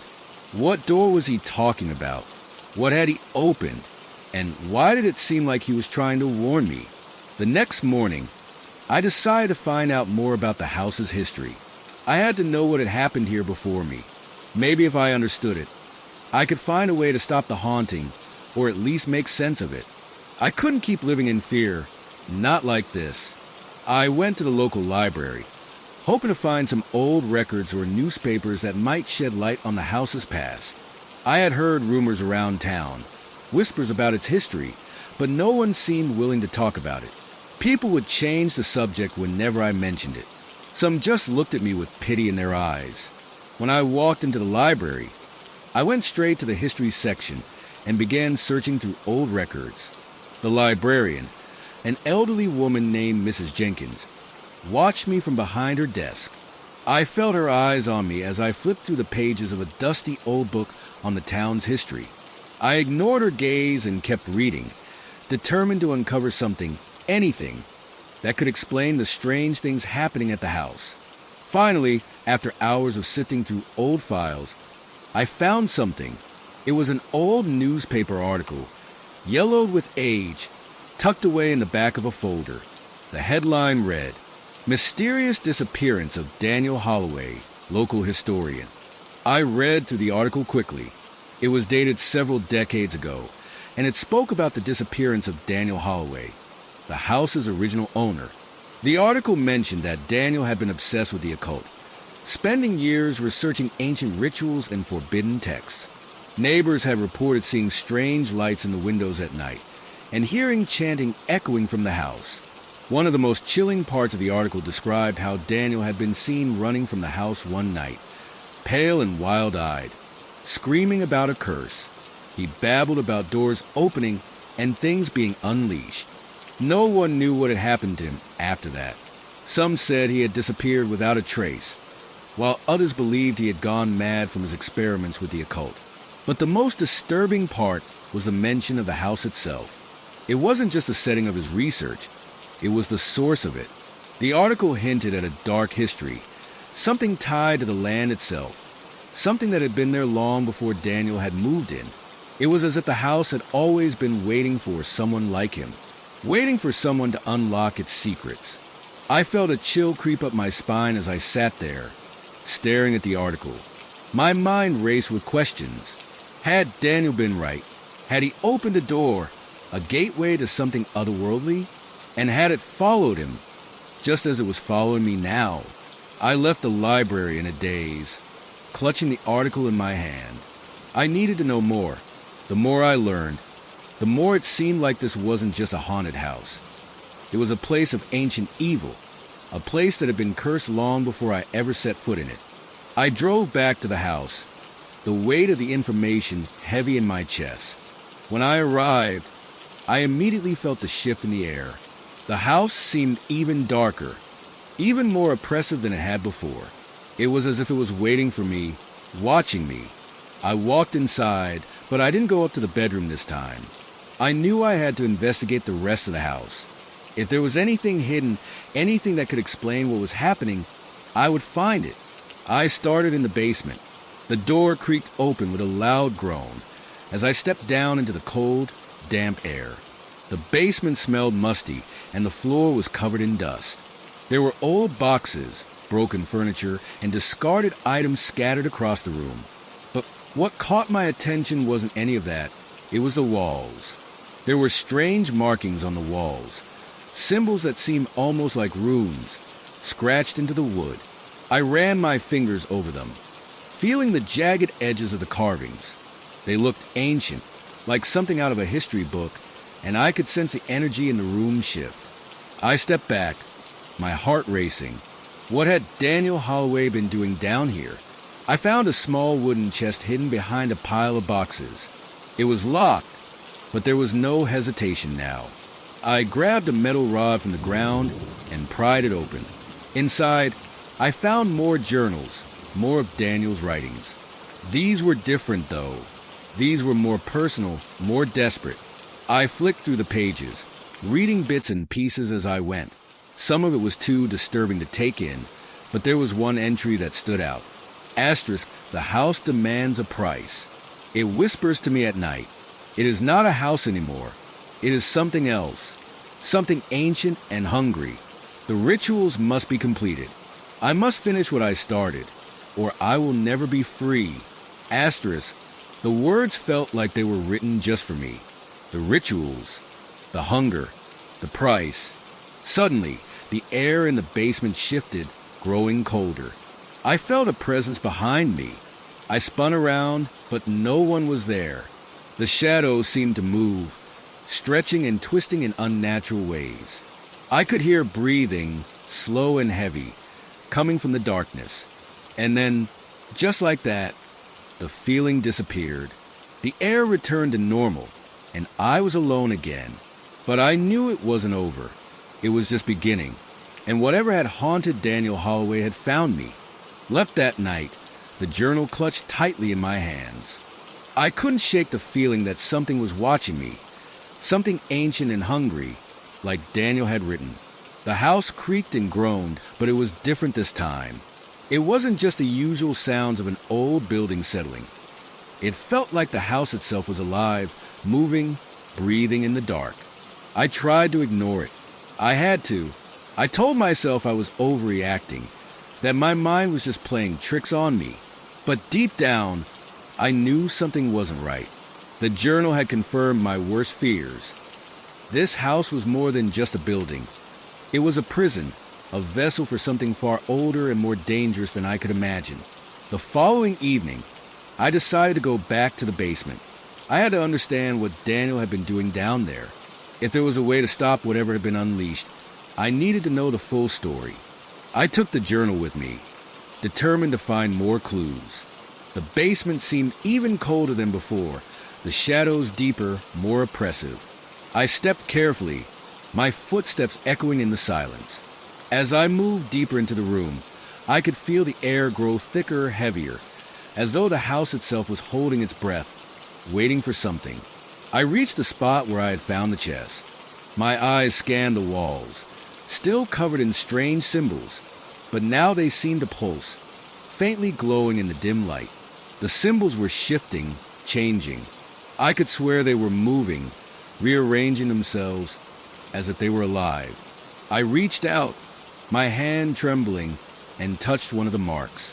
The moment my fingers made contact, the ground beneath me seemed to shake, the walls groaning in protest. I pulled my hand back quickly, but the sensation didn't stop.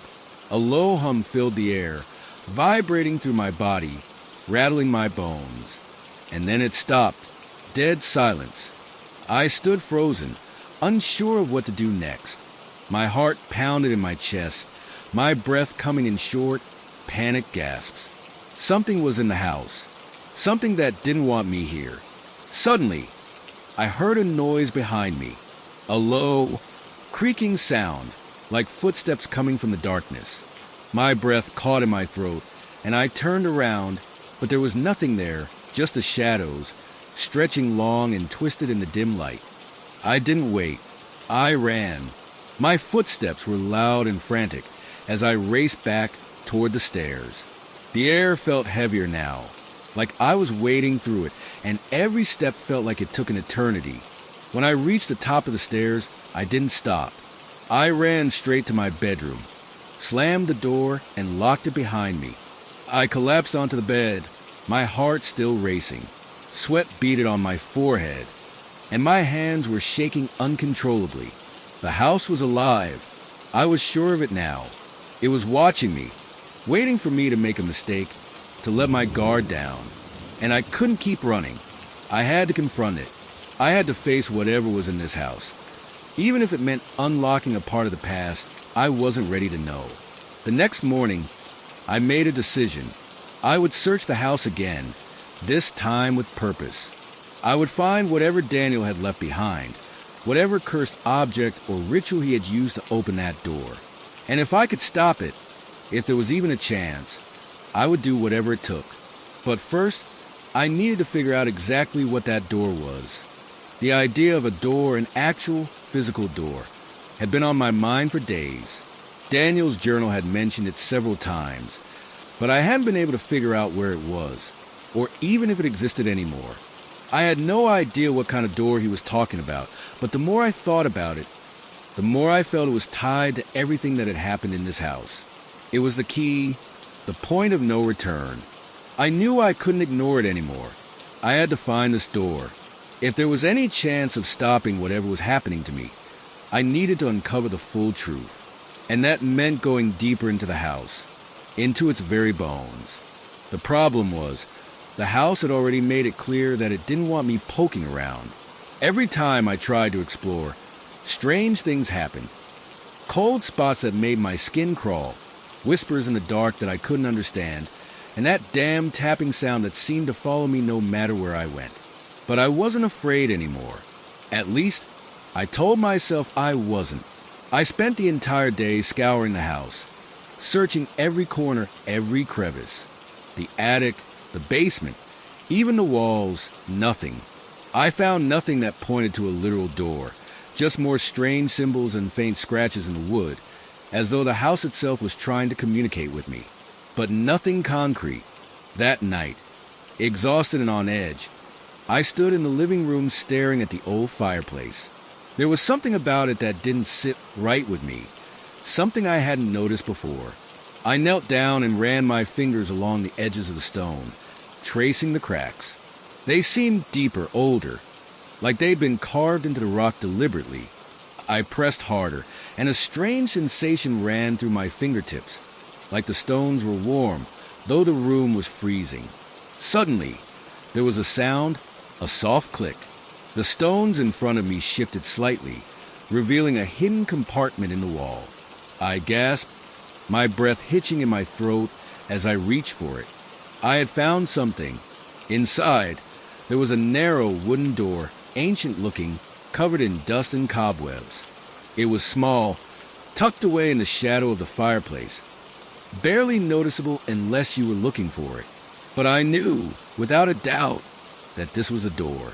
This was the one Daniel had opened, the one that had unleashed whatever dark forces were haunting this place. My fingers shook as I reached for the handle. Pulling it open, the door creaked loudly, and for a moment, I thought I heard something on the other side, a low, guttural growl, like the very house was growling at me. My heart pounded in my chest, and I hesitated. I had no idea what I was about to step into, but I had come this far. I had to know what was behind that door, even if it meant facing whatever horrors lay on the other side. I took a deep breath and stepped through. The air beyond the door was thick, heavy, and the temperature dropped drastically. It felt like stepping into a different world entirely. The room I entered was small, barely enough to stand in, but it was the walls that caught my attention. They were covered in symbols, etched deep into the stone, glowing faintly in the dark. The same symbols I had seen earlier in the basement, but there was something more. In the center of the room, on the floor, lay a circle of strange objects, candles, stones, and bones arranged in a pattern that felt wrong, like it was designed to keep something trapped. And then I saw it. In the far corner of the room, hidden in the shadows, was a figure. It was tall, almost impossibly tall, and cloaked in darkness. I could barely make out its shape, but I could feel its presence. It was there, watching me. Its eyes glowed faintly, 2 pinpricks of light in the dark, and I knew instantly that it wasn't human. I wanted to scream, but the words wouldn't come. My body was frozen, rooted to the spot as the figure stepped forward, its movements unnaturally slow, as though it was savoring my fear. The shadows around it seemed to bend, as if it was pulling the darkness itself toward it. And then it spoke. The voice was like nails on a chalkboard, scraping through my mind a low, guttural sound that made my skin crawl. "You shouldn't have opened it," it hissed, its voice echoing in my ears. "You shouldn't have come." I couldn't move, couldn't think.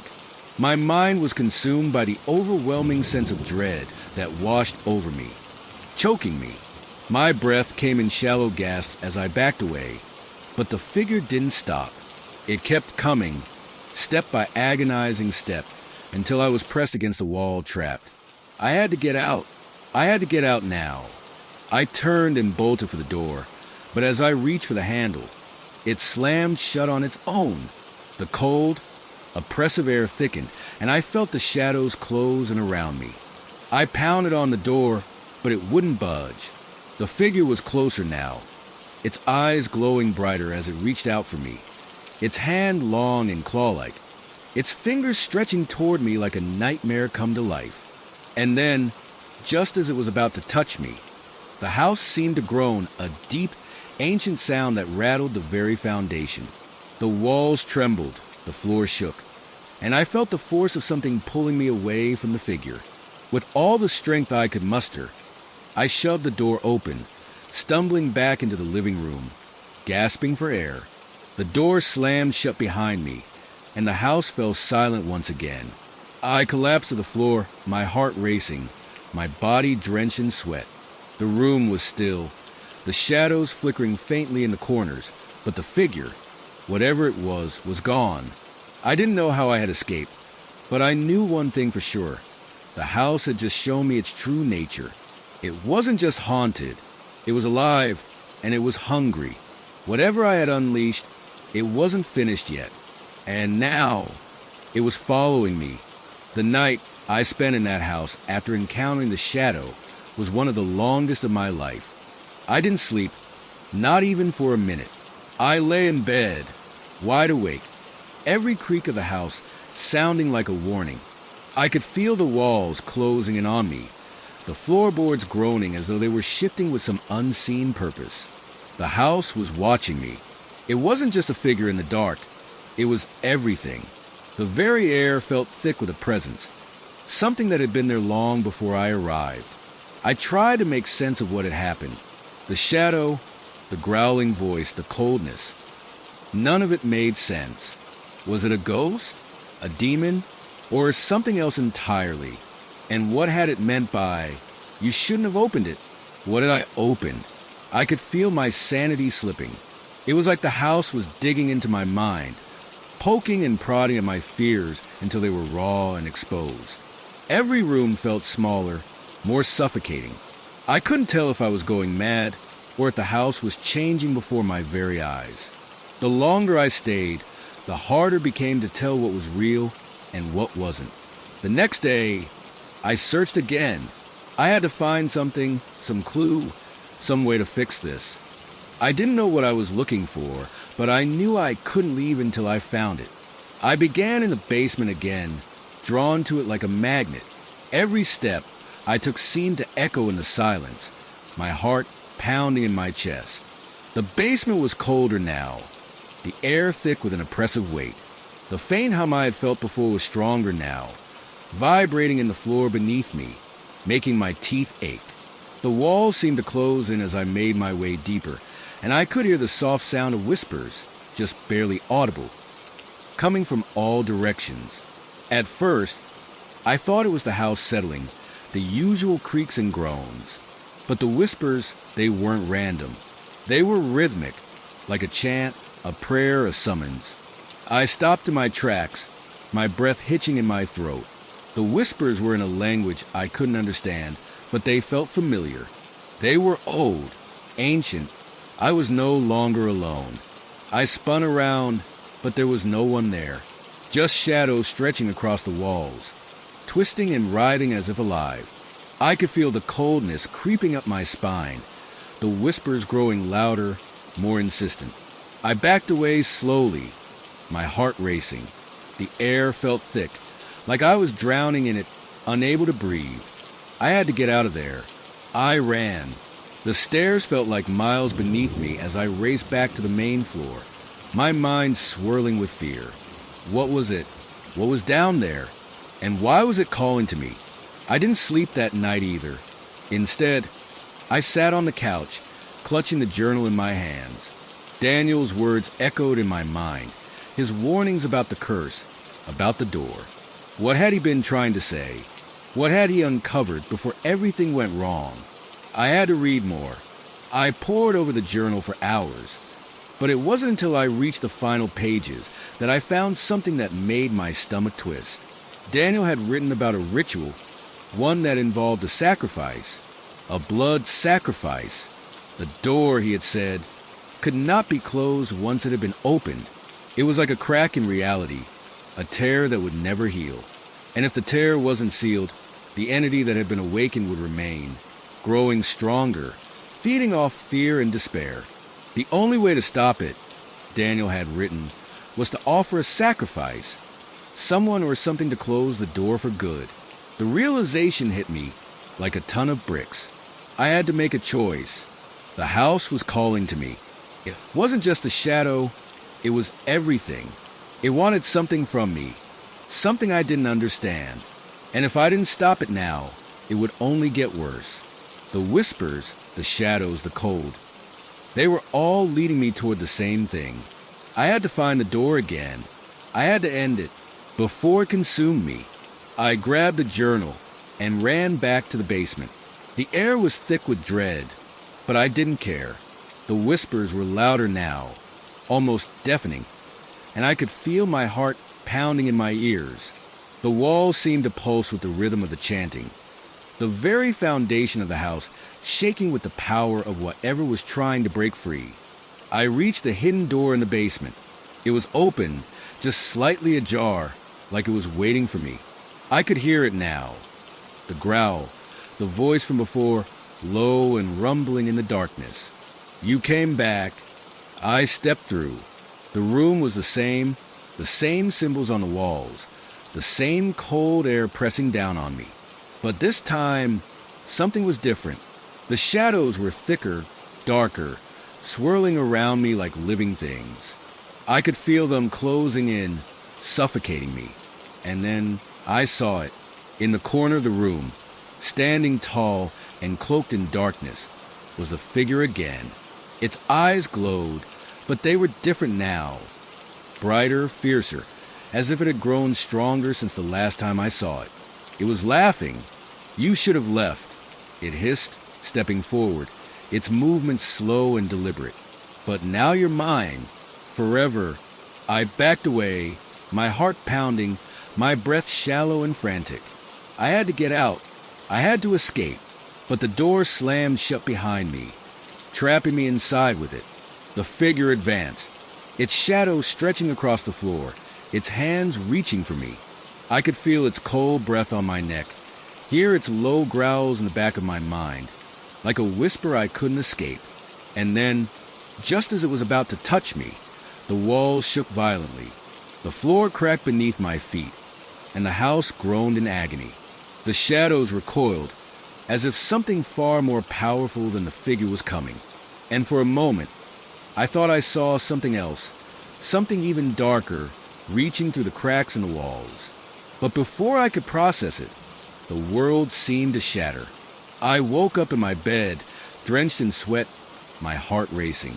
The house was silent, too silent, but something was different. The shadows were gone. The whispers had stopped, and then I heard it, a faint, scratching sound coming from the walls.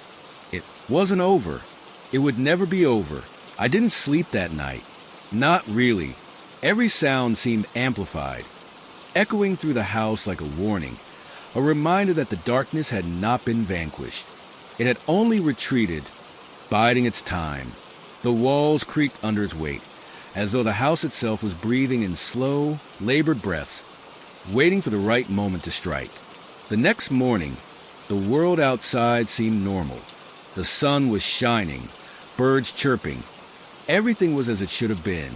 But I knew better now. The peace of the outside world didn't reach this house. It was like the air itself was heavy with something that didn't belong. I couldn't shake the feeling that something was watching me, waiting for me to let my guard down. I walked around the house, looking for any sign that might explain the events of the previous night. But everything looked unchanged. The old furniture, the peeling paint on the walls, the faint smell of mildew, it was all the same. And yet, I could feel the house had changed. It was as if it had grown more aware of my presence, more conscious of the fact that I had uncovered something it wanted to keep hidden. I couldn't ignore the journal anymore. I had to understand what Daniel had meant when he wrote about the curse, the door, the rituals. There had to be more clues, something I had missed in my frantic search. That evening, as the sun began to set, I ventured into the attic. The floorboards creaked beneath my weight as I climbed the narrow staircase, the air growing colder with each step. The attic was a forgotten space, filled with old boxes and dusty furniture covered in white sheets. It was the kind of place that made you feel like you were intruding, like the past was still trapped in its corners, unwilling to let go. As I sifted through the clutter, I found a small, weathered box hidden behind a stack of old books. It was made of dark wood, carved with strange symbols that seemed to pulse faintly in the dim light. The box felt oddly warm in my hands, as if it had been waiting for me. Inside, I found more than just dust. There were old papers, brittle with age, and a faded photograph of a man I didn't recognize. He was standing in front of the house, his expression stern, his eyes cold and unblinking. Something about his face made my skin crawl. I spread the papers across the floor, trying to make sense of them. Some were notes, written in the same hand as the journal. Others were drawings of symbols and sigils, some of which matched the ones I had seen in the basement. But there was one note that stood out. It was a letter, written in a hurried, almost frantic scrawl. Underscore, the door has been opened, and the thing it calls is coming. We must stop it before it consumes us all. The ritual is incomplete. The price must be paid. I don't know if we have enough time, but we must act now. There is no other choice. I've seen its face. It watches. It waits. Underscore, the handwriting was familiar. It was Daniel's. The note sent a chill down my spine. Daniel had been here, just like me, searching for answers, uncovering pieces of a puzzle that he hadn't been able to finish. He had tried to stop whatever was coming, but he hadn't been able to. The weight of the realization hit me. The entity hadn't been banished. It had only been delayed, and now it was my turn to face it, to finish what Daniel had started. But I didn't know if I had the strength or the knowledge to do what needed to be done. I glanced at the photograph again, and this time, something caught my eye. In the background, barely visible, was a shadow, a figure standing just outside the frame, hidden in the dark. It wasn't a person. It was the same figure from the basement. The shadow I had seen in the dark. The thing that had whispered to me. I dropped the photo, my heart pounding in my chest. I needed to leave. I needed to get out of the house before it was too late. But as I stood up to leave, something stopped me. The attic door slammed shut. I spun around, the room growing colder by the second. The shadows in the corners seemed to stretch toward me, as though they were alive, reaching for me. And then, from the farthest corner of the attic, I heard a sound. A low, guttural whisper. Underscore, you can't leave. Underscore, the words were so clear, so real, that for a moment I thought I had imagined them. But then the air grew colder still, and the whispers came again, louder this time. Underscore, you're mine now. Underscore, I turned to run, but the door wouldn't open. It was locked from the outside, and the whispers were closing in, surrounding me. I pounded on the door, my fists bruising against the wood. But no matter how hard I hit, it wouldn't budge. I was trapped. The shadows began to move, slithering across the floor like smoke, curling around my legs, pulling me toward the center of the room. I could feel them, tugging at me, whispering in my ear. Their voices were a chorus now, growing louder, more insistent, urging me to surrender. I tried to scream, but no sound came out. And then, as if from nowhere, a cold hand rested on my shoulder. I froze. The touch was ice cold, like death itself, and I could feel the presence behind me. I didn't dare turn around. The whisper came again, this time in a voice that was unmistakably Daniel's. Underscore, you shouldn't have come here. Underscore, I woke up in my bed again, gasping for air, my body drenched in sweat. The room was silent, still, too still. I tried to steady my breathing, to convince myself it was just a nightmare. But I knew that whatever had been in that attic, whatever had been chasing me, was still here. I couldn't escape it. The house had claimed me, and I could feel it getting closer. I stood there, frozen in the center of the hallway, my pulse racing, my mind spiraling. The whisper surrounded me, echoing in the narrow space like 1,000 voices pressing against my skull. I could hear them clearly now, each one distinct, but all of them intertwined, a maddening chorus of demands, threats, and promises. Underscore, you belong to us. Underscore, you will never leave. Underscore, it's too late to escape. Underscore, I squeezed my eyes shut, trying to block them out, trying to regain control of my thoughts. But the cold was so intense. It felt like my very soul was freezing, like I was being pulled into a void of nothingness. It was suffocating. I tried the door again, my hands shaking violently as I twisted the knob. It refused to budge. Panic surged through me like a tidal wave, and I stepped back, my heart thumping in my throat. The walls seemed to breathe with me, slow, rhythmic, in and out, as if the house itself was alive, aware of me, feeding off my fear. I had to get out. I had to leave. But where could I go? Every direction felt wrong. The house, it was its own prison. Every room was an extension of the nightmare.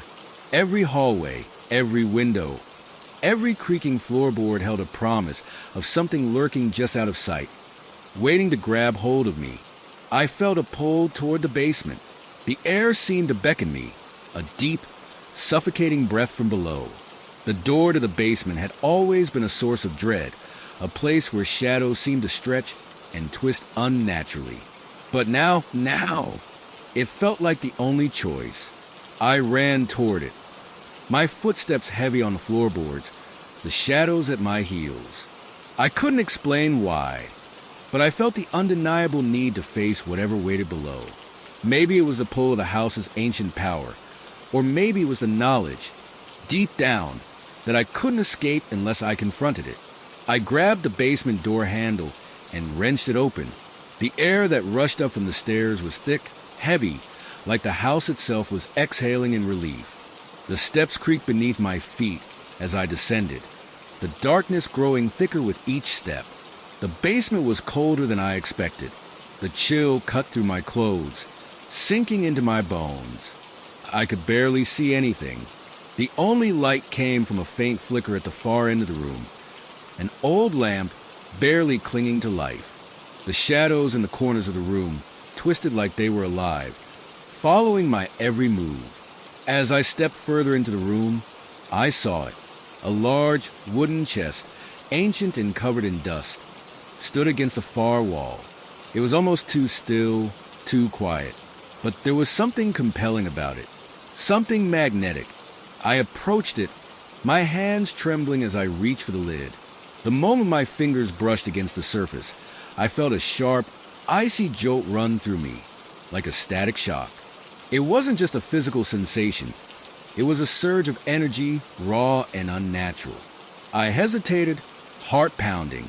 Something inside me screamed to turn away, to leave, to forget this cursed house and never look back. But the whispers grew louder, more urgent. They were in my head now, filling every thought with their commands. Underscore, open it. Underscore, unlock the secrets. Underscore, you can't run from the truth. Underscore, I couldn't resist. My hands moved on their own, lifting the lid of the chest with a creaking sound that echoed through the basement.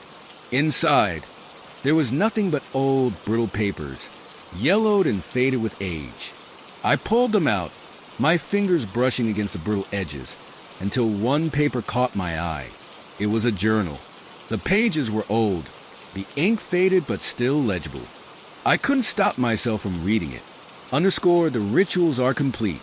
The door has opened, but it is not enough. The house must feed. The curse will spread, and there will be no stopping it. I have failed, and now it is too late. It is in me. It is in all of us. Underscore. The last words were smeared, as if the writer had been interrupted in the midst of writing them. I dropped the journal, my breath coming in ragged gasps. The room felt wrong. The walls were closing in on me, the shadows reaching, stretching out like hands, pulling me toward the chest. Suddenly, a noise broke the silence. A loud bang, followed by a scraping sound. It was coming from the walls. I turned, panic flooding me as the walls seemed to shift, the foundation of the house groaning in protest. I couldn't stay here any longer. The house was alive. The house was hungry. I ran toward the stairs, stumbling as I turned to flee, but the air around me seemed to thicken, like I was wading through molasses. I could barely breathe, the weight of the house pressing down on me, suffocating me. And then I heard it, the footsteps, heavy, slow, relentless. They were coming closer, closer, closer. I spun around, my heart in my throat, but there was nothing there.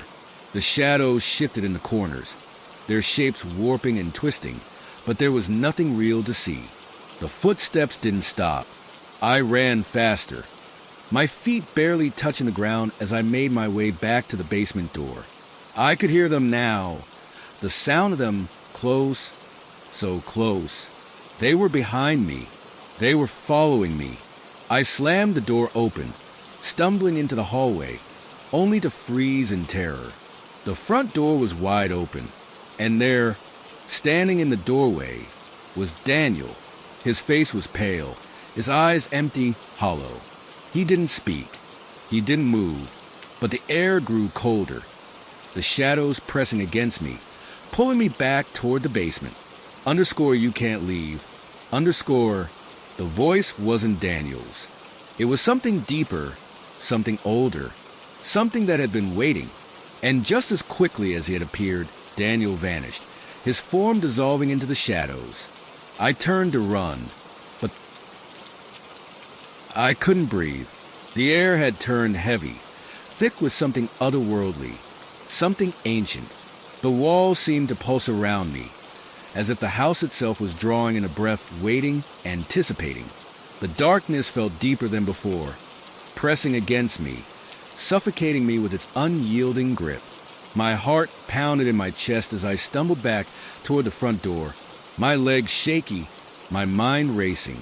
I couldn't remember how I had gotten there, or how long I'd been running through the house. It felt like hours, maybe days, and yet I hadn't left the house once. Every step I took seemed to lead me back to the same place, back to the same hallway, the same door that wouldn't open.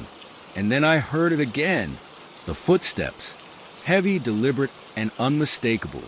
They were getting closer, closer, until I could feel them, feel the vibration through the floorboards beneath me. I spun around, my back pressed against the cold wood of the door. My hands were slick with sweat, my breathing shallow and erratic. I wasn't alone. I knew it. There, in the far corner of the room, a figure stood.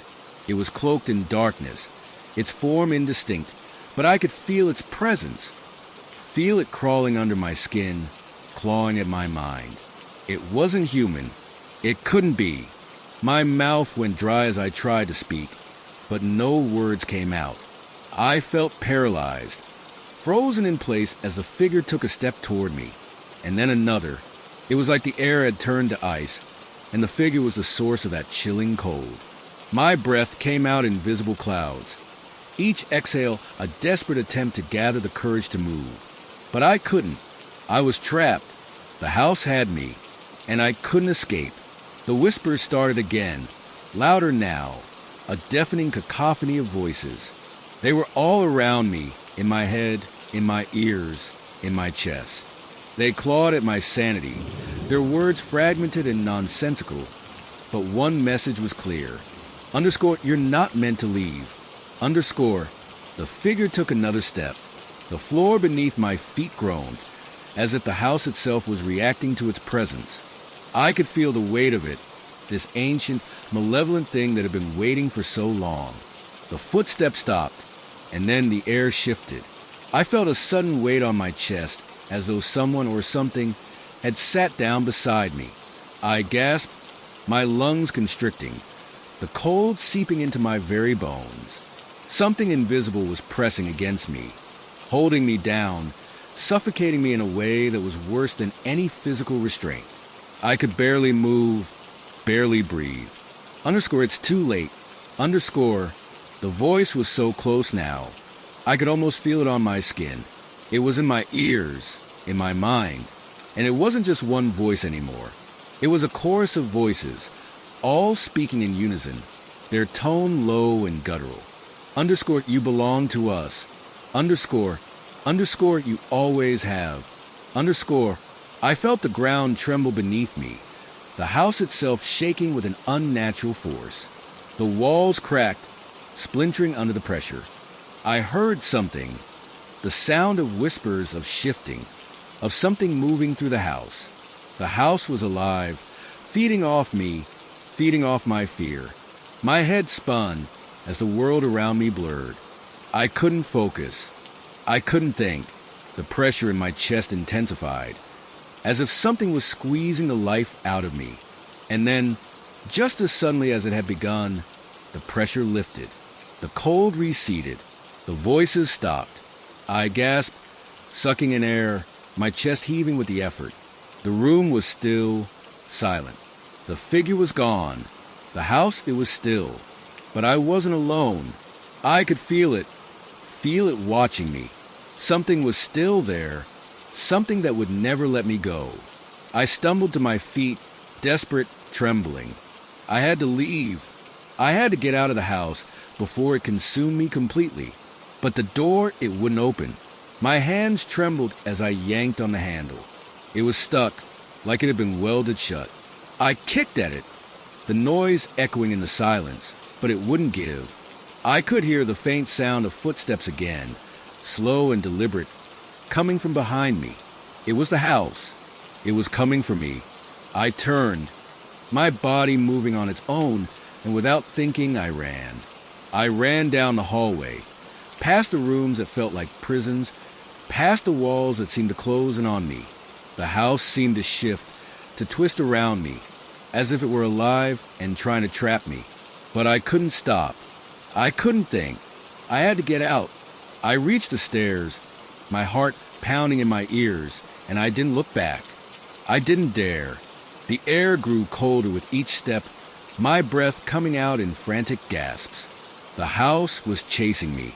I could feel it. And then, in the blink of an eye, the front door was right there. It was open. I didn't hesitate. I ran toward it, my feet flying across the floor, and I burst through the door out into the night. The cool air hit me like a wave, and for a moment, I thought I might be safe. But as I looked back, I saw it. The house. It was still there, still standing, tall and ominous, the windows dark, the door ajar. And then I heard it, the footsteps, heavy, slow, and I knew it wasn't over, not yet. The house would always be there, waiting for the next person, for the next soul to claim. Story 3.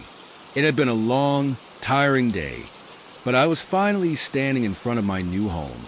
The house was old, probably older than I was, maybe even older than the town itself, but that's what had drawn me to it. Its charm, its creaky floors, the smell of dust and history. It all felt like a strange but welcoming embrace. I had been searching for a place that could help me forget everything, and when I stumbled upon this house, it felt like I had found what I was looking for. Divorce had hit me hard. My ex-wife and I had spent so many years together, and then one day, it all just unraveled. The house we shared, the home I thought would be mine forever, was now a distant memory. I moved out, found a small apartment, but the memories kept haunting me. I needed a fresh start, and this house, with its faded paint and chipped windows, seemed like the perfect place to begin anew. The neighbors were quiet, and the street was tucked away from the bustle of the town. It felt peaceful, almost too peaceful. The house stood alone at the end of the street, as if it had been waiting for me to show up. I took a deep breath as I stepped across the threshold, feeling the cool air wrap around me like a forgotten secret. The first few hours were spent in a blur of boxes and unpacking. The living room felt bigger than I expected, though the walls were covered with old, yellowing wallpaper that seemed to wrinkle under the weight of time. The wooden floors creaked beneath my every step, and the air had a musty, almost forgotten quality to it. There was something about this place that felt both comforting and unsettling, but I couldn't put my finger on why. I made my way upstairs to claim the bedroom, carrying a box of clothes. As I set it down on the bed, I noticed how the floorboards groaned under my weight. The room was cozy, small but with just enough space for everything I needed. I pulled the curtains aside, letting the waning light of the evening seep into the room. From the window, I could see the street, the houses lined up like quiet sentinels watching over me. It wasn't long before I heard the knock on the door.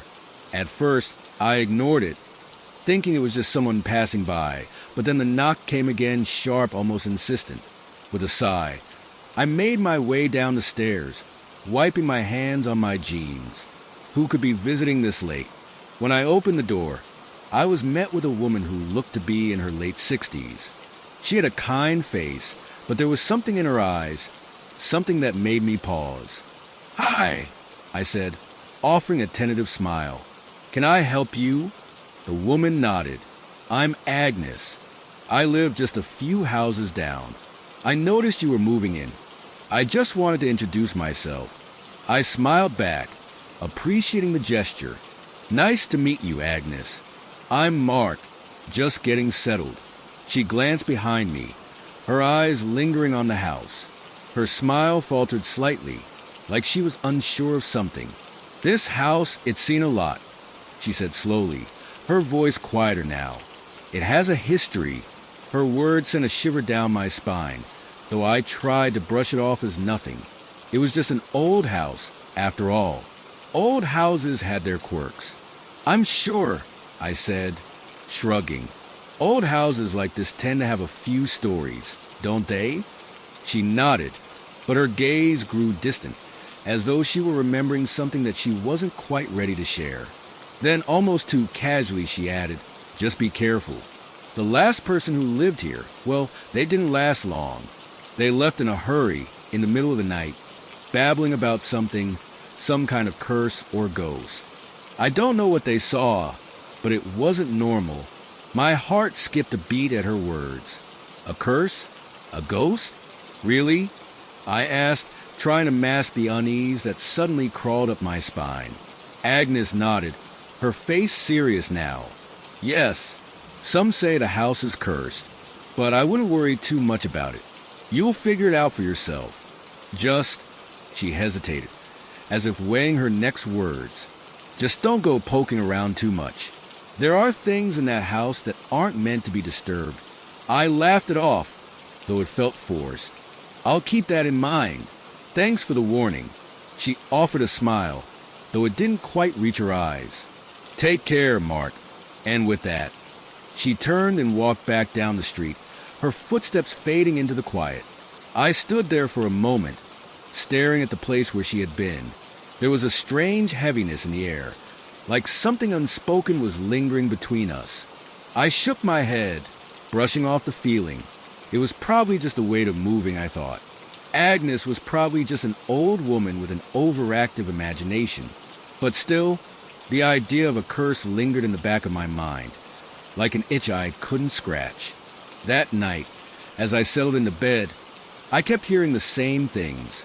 Whispers, faint creaks in the floorboards. I tried to convince myself it was just the house settling. Old houses had their noises, after all. But no matter how hard I tried to ignore it, the feeling remained. Something wasn't quite right here, and deep down I knew it. The first few days in the house passed quietly, almost too quietly. I spent most of my time unpacking, setting up the few pieces of furniture I had, and trying to adjust to my new life. The house, despite its age, felt like it could be a good fit. The creaks in the floorboards, the drafty windows, even the odd smell of old wood and dust. It all seemed normal for a house of its age. But there was something about the way the house felt at night that made me uneasy. I remember the first night distinctly. After a long day of unpacking and settling in, I had collapsed into bed, tired but content. The sheets were cool against my skin, and I let out a long sigh as I stared at the ceiling. The room was dark, save for the soft moonlight filtering through the curtains. The air was thick with silence, but it wasn't peaceful. It felt heavy, like the silence was watching me. The house seemed alive in a way I couldn't explain. It started slowly, just a faint sound in the distance, almost like someone was walking around upstairs. I frowned, confused. I knew there was no one else in the house, just me. But the sound persisted, slow and steady, like the dragging of feet. I pulled the covers closer around me, my heart starting to race. It wasn't unusual for old houses to make noises. I reminded myself. The floorboards creaked, and the walls groaned under the weight of age. But there was something unsettling about the sound, something deliberate. It wasn't random, it had a rhythm, as if someone was pacing, walking back and forth. I lay there, staring at the ceiling, trying to ignore it, trying to convince myself that it was just the house settling, just the wind moving through the cracks. But the longer I listened, the more certain I became that it wasn't the house. The noise grew louder. It wasn't just footsteps anymore. It was a dragging sound, like something or someone was being pulled across the floor. My skin prickled, and I felt a chill creep up my spine. The temperature in the room seemed to drop, and my breath formed little clouds in the air. I pulled the blanket up to my chin, trying to ignore the growing sense of dread gnawing at me. I tried to rationalize it.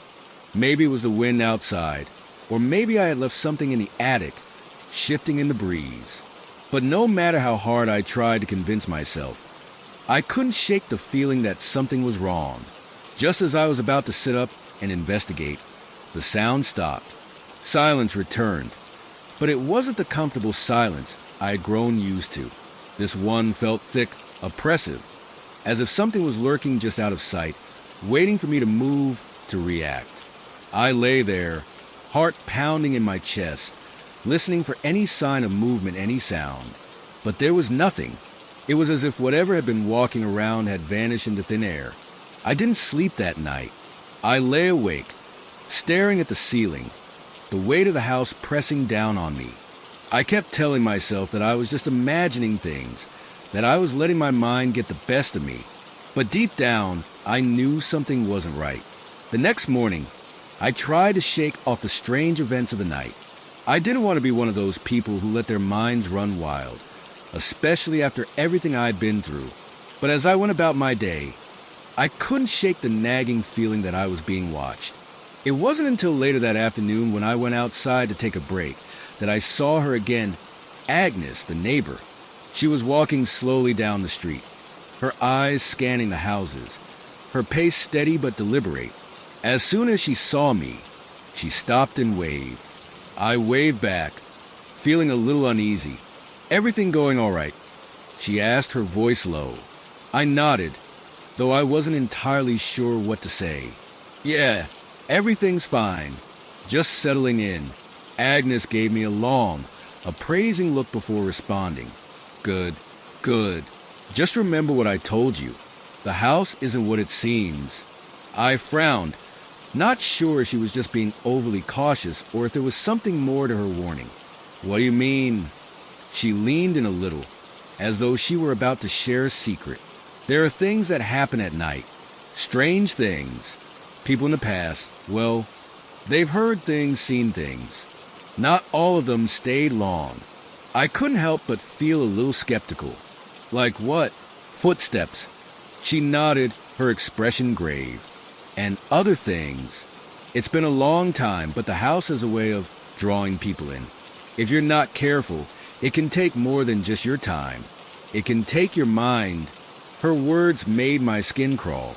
"I'll keep that in mind, Agnes. But I'm sure it's just the house settling, right?" She didn't seem convinced, but she smiled faintly. if you say so. But just remember, old houses have their secrets, and some of them don't want to be found. With that, she turned and walked away, leaving me standing in the yard, feeling more unsettled than ever. I wasn't sure what to believe. I didn't want to believe in curses or ghosts, but the way Agnes spoke, so matter-of-factly, it made me wonder if there was something more to this house than I realized. That night, I tried to sleep again, determined not to let my imagination run wild. But as soon as the lights were out, I heard it again. The sound of footsteps, dragging, moving through the house.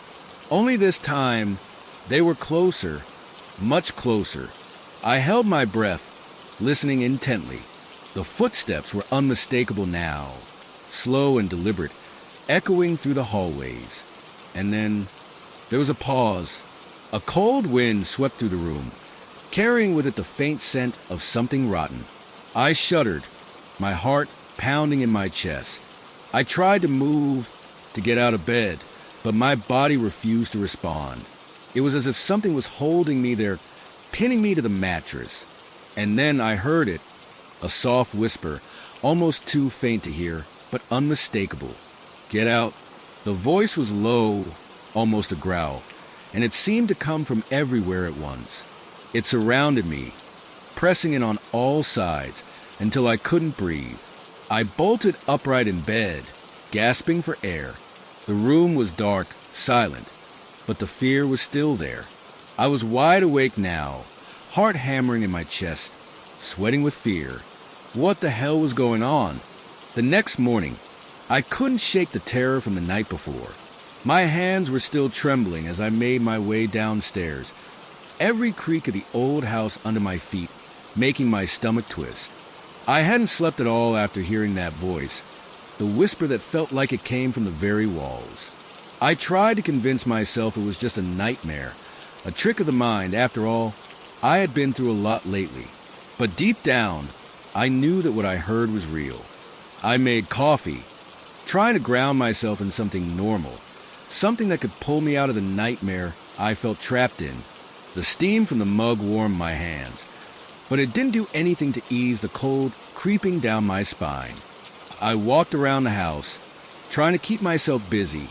I dusted off some old shelves in the living room, but no matter what I did, I couldn't shake the feeling that I wasn't alone.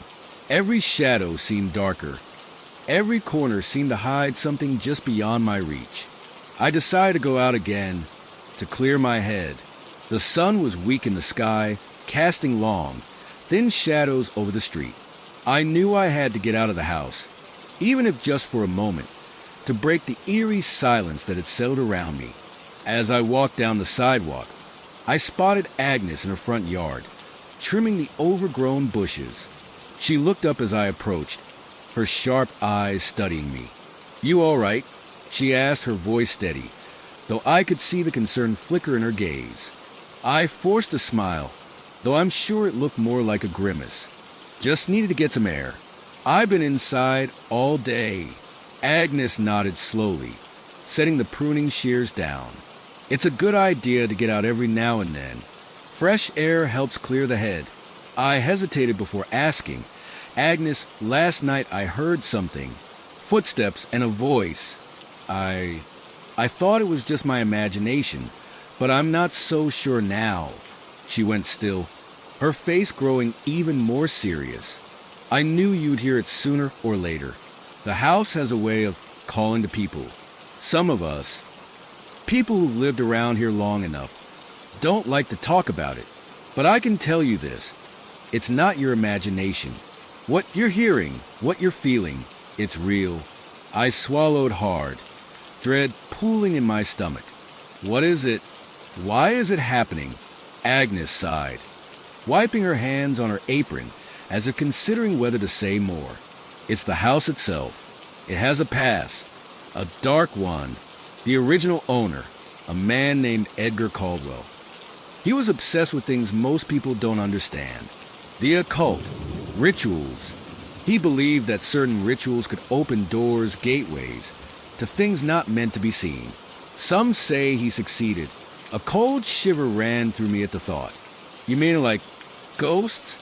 She shook her head slowly, her eyes darkening. Worse than that, some of the things he summoned, some of the things he invited in, they didn't leave. They're still here, and they won't let go easily. I stood there, frozen, the weight of her words pressing down on me. So, you think whatever's in the house is because of what he did? Agnes nodded grimly. I'm sure of it. Edgar didn't just perform rituals. He opened something. And now, the house it's like a beacon. It draws people in like it's waiting for something. For someone.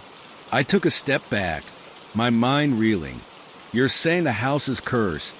Not cursed, but tethered, she replied, her voice low.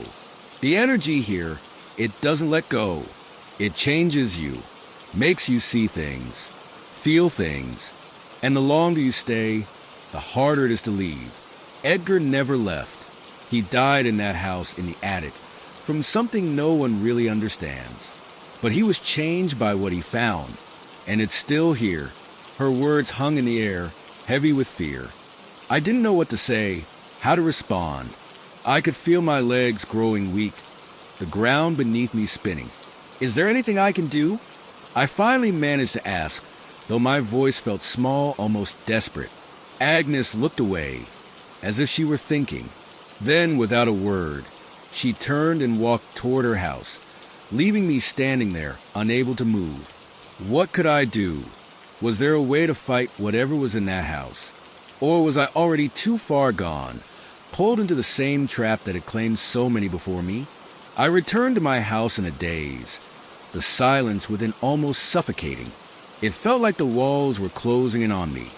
I tried to go about my day, to ignore the fear gnawing at my insides, but the house felt different now. It wasn't just old anymore. It was something else.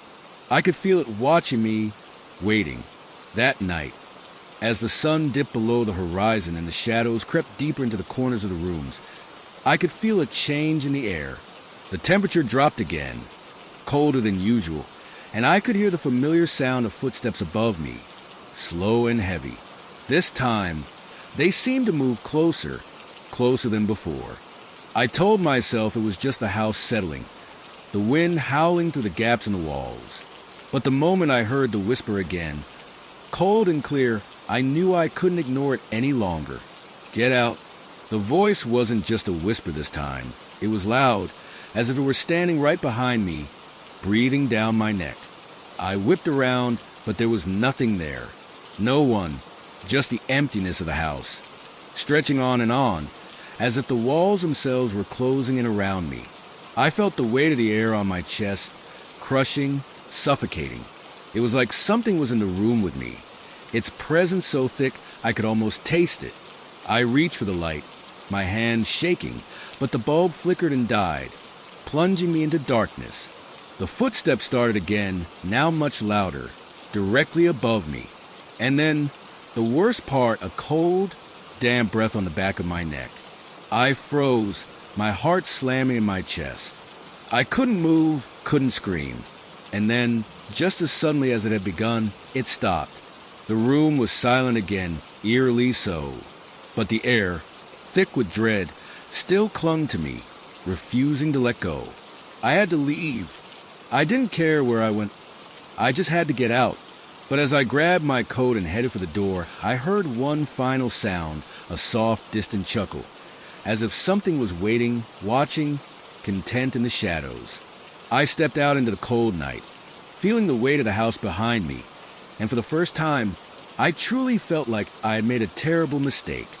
I didn't sleep a wink that night. The chill in the air from the house seemed to cling to me even after I had left.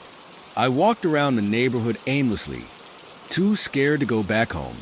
The streets felt strangely empty, like the world had been swallowed up by the dark, with only the faint hum of distant traffic reminding me that life still went on elsewhere. I ended up sitting on the park bench near the corner of the block, my breath coming out in shaky clouds. I wasn't sure where to go or what to do next. All I knew was that I couldn't go back there, not yet. My mind kept replaying the whisper I heard in the house, the footsteps, and that cold breath against my neck. There was something in that house, something that had been there long before I moved in, and I couldn't ignore it any longer. By dawn, I was exhausted, but the fear still clung to me like a second skin, refusing to let me go. The last place I wanted to be was in that house, but it seemed inevitable. I had to face it. I walked back home with slow, deliberate steps, the house looming at the end of the street like a dark sentinel waiting for me. It felt different now. It didn't feel like a home anymore. It felt like a prison. As soon as I stepped inside, the house greeted me with an oppressive silence. The air was cold, as if it had been waiting for me. I knew I couldn't just keep running from it. I needed answers. I started upstairs, my feet dragging with every step. The second floor was where I had heard the footsteps the night before. I stood in front of the door to the attic, the one I hadn't dared to open since moving in. It felt like the house itself was warning me not to. But Agnes's words echoed in my mind. Edgar Caldwell died in the attic. What had happened to him? Why did he die there? And what had he been searching for? I knew I had to go up there. I didn't want to, but something inside me told me that if I didn't, the house would never let me go. The attic stairs creaked as I made my way up. Every step seemed to make the house groan in protest. It was like the building itself didn't want me up there. I couldn't explain it, but it felt like something was watching me, just out of sight. When I reached the top, I hesitated before pushing open the attic door. The room was dark and filled with dust, the air thick with a musty smell that stung my nose. I took a deep breath and stepped inside, my heart pounding in my chest. I knew I wasn't alone here, not truly. I fumbled for the light switch, but when I flicked it on, the bulb only flickered briefly before going out completely. I cursed under my breath. Of course, the only light I had was the dim glow of the streetlights filtering through the small window at the far end. I moved deeper into the attic, my footsteps echoing eerily in the empty space. Boxes were stacked haphazardly around the room, most of them covered in cobwebs. But one box, in particular, stood out.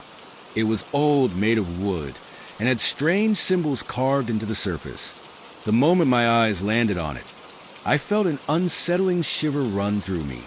I moved toward the box slowly, my hands shaking. There was no logical reason to open it, but I had to know. I needed to know what had happened in this house. I opened the box with a creak. Inside, there was an old journal, its leather cover worn and cracked. The pages were yellowed with age. The ink faded in places. I could feel the weight of the thing, like it held secrets that it had been keeping for far too long. I flipped through the pages carefully, reading the scrawled handwriting that filled the pages. Edgar Caldwell's writing was erratic, feverish, like someone obsessed. The entries started out fairly normal, talking about his daily routines and the house's upkeep. But as I read on, they grew darker, more disturbing. The rituals are not working. The door remains closed, but it is there. I can feel it. It calls to me at night. I hear its whispers. It is the doorway, the path to the unknown. I've seen it. I know it's real. The ritual must be completed. I must open the door. I'm not afraid. I will see it through. The thing I've been searching for will be mine. It must be. I have come too far to turn back now. The entries became more fragmented as I went on. There were mentions of strange occurrences, objects moving on their own, whispers in the dark, shadows that didn't belong. But the most chilling part was the last entry. It's too late. The door has opened. I hear its footsteps. I see its eyes. I cannot leave. I will never leave. I dropped the journal, my heart racing in my chest. My fingers trembled as I tried to process what I had just read. Edgar had been searching for something powerful, and whatever he had found, whatever he had opened, had never left. I heard a noise behind me, a soft, scraping sound like something dragging across the floor. I spun around, my breath catching in my throat, but the attic was empty. Still, I couldn't shake the feeling that I wasn't alone. I backed away from the box, my mind reeling. Edgar's obsession had led him to unlock something terrible in this house, and now it was clear it was still here. And it wasn't just the house that was haunted. It was whatever Edgar had unleashed. I turned to leave, but the door to the attic slammed shut behind me. The sound was deafening, and my pulse quickened as I spun around. The room was darker now, the shadows shifting in unnatural ways. The air had grown colder, and I could see my breath in the air. I tried to open the door, but it wouldn't budge. Panic set in as I pulled and yanked on the handle, but it was like the door had fused with the frame. It was sealed shut. I was trapped, and then I heard it. The footsteps again, this time loud and unmistakable. They were coming closer, moving deliberately toward me, and I knew I wasn't imagining it. Whatever Edgar had opened, whatever he had unleashed, was here now. The door shook violently, and I was thrown back as it finally opened with a loud creak. The space beyond was black, absolute darkness. But something stood in the doorway, its outline faintly visible, like a shadow within a shadow. I didn't wait to find out what it was. I ran. I ran faster than I ever had before, down the stairs, through the hall, and out of the house. I didn't look back, but as I stood outside in the cold night air, gasping for breath, I could still hear the footsteps. They weren't in the house anymore. They were behind me. I didn't sleep that night, or the night after. The days blurred into one long, anxious stretch, each one feeling heavier than the last. I was avoiding the house, trying to put as much distance between myself and whatever I had discovered. But every time I closed my eyes, the footsteps followed me. They never stopped. They had found me. I could hear them even now, as I sat in my car outside the house, trying to gather the courage to go back in. My breath fogged up the window, and the quiet streets around me felt too still, like the calm before a storm. I looked at the house, its windows dark and empty. It should have been peaceful, but I knew better. That house wasn't peaceful. It was suffocating, its very walls filled with the weight of something old, something sinister, something that had been waiting for far too long. I wiped the fog from the glass and stared harder at the upper floor, at the window where I had first seen the shadow. It felt like something was watching me, even from here. I wasn't sure if it was just my imagination running wild, or if the house was really that aware of my every move. But in that moment, I knew one thing for sure. I couldn't keep running. The footsteps, the whispers, the chilling cold. They weren't going to let me go until I faced whatever had been lurking in that house. I stepped out of the car and made my way to the front door, feeling the weight of every step. I hadn't been inside since that night in the attic, but I knew I had to return. Something was pulling me back. I had to know what Edgar had uncovered, what had been unleashed all those years ago. The door creaked when I turned the handle, as if the house itself was greeting me with a low, murmuring sigh. I hesitated on the threshold, but then I stepped in. The air was colder than usual, and the silence was oppressive, wrapping around me like a heavy blanket. The house felt different now, more alive in an unnatural way, like it was breathing with me. I made my way through the hallway, the same place where I had felt the cold breath against my neck. The wooden floorboards groaned beneath my feet, echoing through the stillness. It was the same house, yet somehow not. Every corner, every shadow seemed to hold something I couldn't see, but could definitely feel. My eyes darted around, searching for movement, but there was nothing, just darkness. The living room felt different too. The faint smell of old wood and dust seemed stronger than before. It clung to the air, sticking to my skin like a memory. As I moved further in, I realized something was off. The room wasn't as I had left it. The furniture was in disarray. The couch was pulled away from the wall, and the small coffee table was tipped over. There were scuff marks on the hardwood floor, as if someone had dragged something heavy across it. I froze. There was no way I had left a room like this. I'd been in such a rush to leave that I barely paid attention to anything. But this was different. Someone or something had been here, and I wasn't alone anymore. A cold draft swept across the room, making my hair stand on end. I heard the faintest sound and a dragging, scraping noise coming from the direction of the kitchen. It was slow, deliberate, like footsteps too heavy for any human to make. I walked toward the kitchen, my heart pounding louder with each step. The sound grew louder too, closer. It was unmistakable now. A dragging sound, followed by a sudden thud. My breath hitched in my throat, and I almost turned back, but something stopped me. A part of me needed to know, needed to find out what was here with me. I entered the kitchen. It was empty, just like the rest of the house. Nothing was out of place, except for a chair, a wooden chair, sitting in the center of the room, turned slightly to the side. It had been dragged across the floor. I stepped closer, my eyes darting to the corners of the room. There was nothing, no sign of anyone, no movement. But I could feel it. Something was watching me from the shadows. A noise made me jump. It came from behind me. I whipped around, but there was nothing there.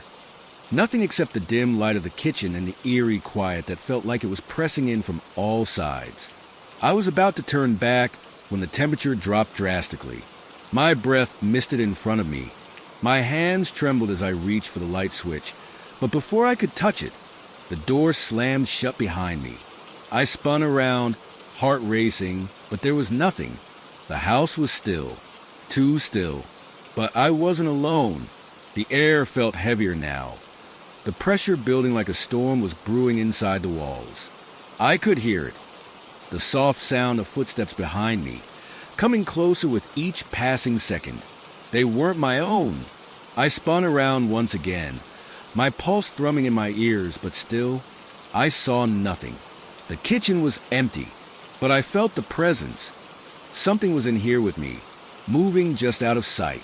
I ran for the door, my hands fumbling with the handle. I couldn't get out fast enough. The footsteps were louder now, growing frantic, almost as if something was chasing me. Finally, I managed to wrench the door open and bolted into the hallway, but the moment I stepped out, the entire house seemed to react. The lights flickered, casting the entire house in fleeting shadows. The floor beneath me creaked. The walls groaned like they were alive. I didn't care. I ran. I sprinted down the hallway, up the stairs, straight for the attic. I had to go back. I had to end this.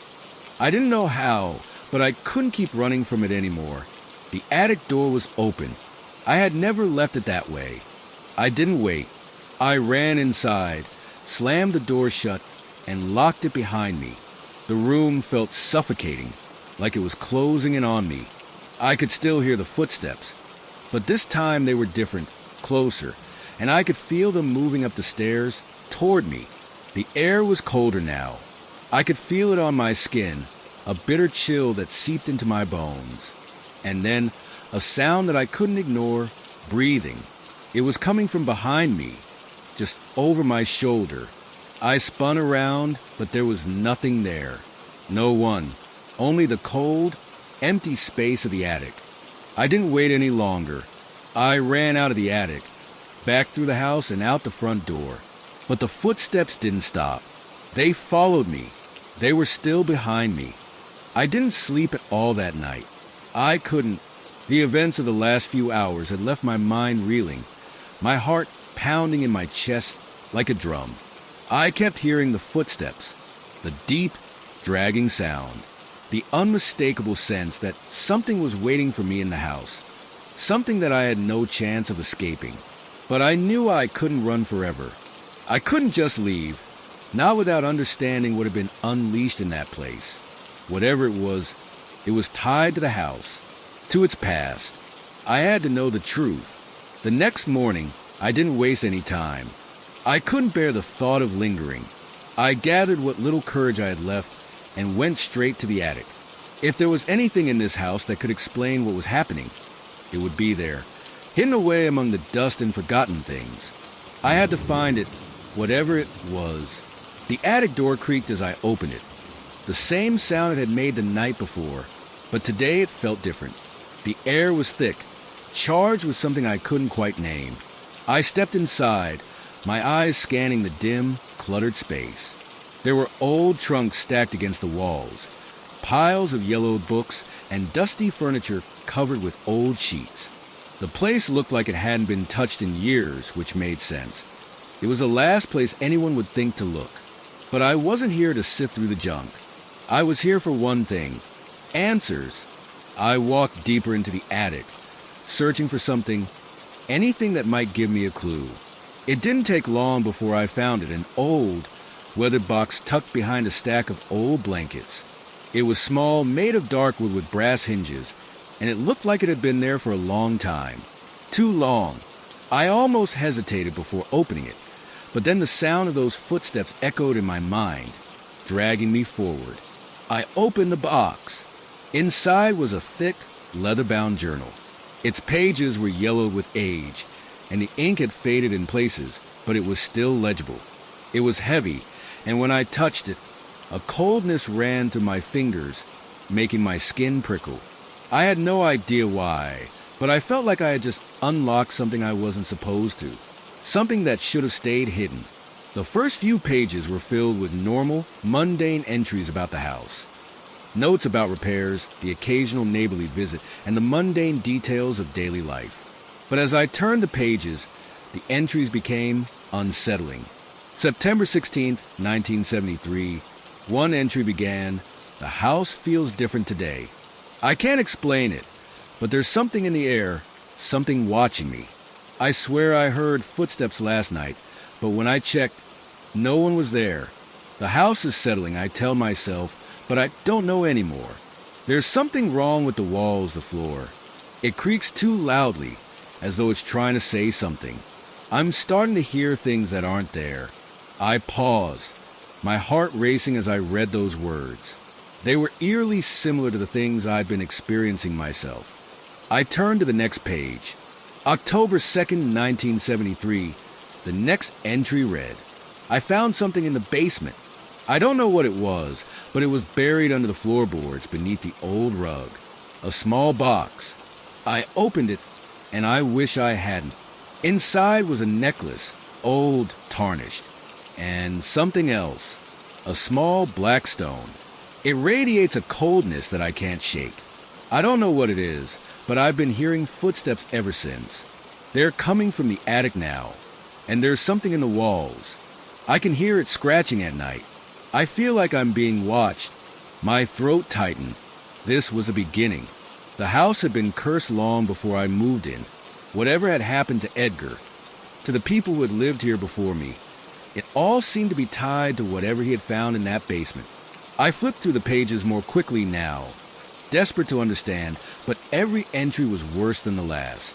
November 15th, 1973. The next entry said, "It's getting worse. The house is alive. I can feel it shifting, breathing. There are cold spots everywhere, and the footsteps have become constant. I'm not the only one who hears them. The neighbors hear them too, and some have begun to talk. Some are leaving, but others say I'm overreacting. I know what I'm hearing. I know what's in this house. There's something here, something old and angry. I've been trying to learn more about the previous owners, but no one will talk. I think they know too." The entries became more frantic as I turned the pages, Edgar's handwriting growing messier and more erratic. I found a journal. One entry read, "I shouldn't have looked, but I couldn't stop myself." The house's original owner, John Wilkes, was obsessed with the occult. He performed rituals, something about opening a door to the other side. It's all in the journal. There's a curse on this house, something that won't let go, something that will never let anyone leave. It's already started with me. It will finish with the next. The last page was unfinished. A jagged, frenzied scrawl covered the page, but it was unreadable. Edgar had stopped writing, and I wondered if he had been driven to madness by whatever he had uncovered in that journal. Had he seen something, or was it already too late for him by the time he found out? I closed the book with trembling hands, the weight of it pressing down on me. I felt like I had just unlocked the door to a nightmare. The footsteps, the cold spots, the feeling of being watched. They were all part of something bigger, something that had been here long before I moved in. The house was cursed, and I had just uncovered the proof. But I wasn't done yet. I had to know more. I had to finish what Edgar had started. I put the journal back in the box and shoved it under my arm.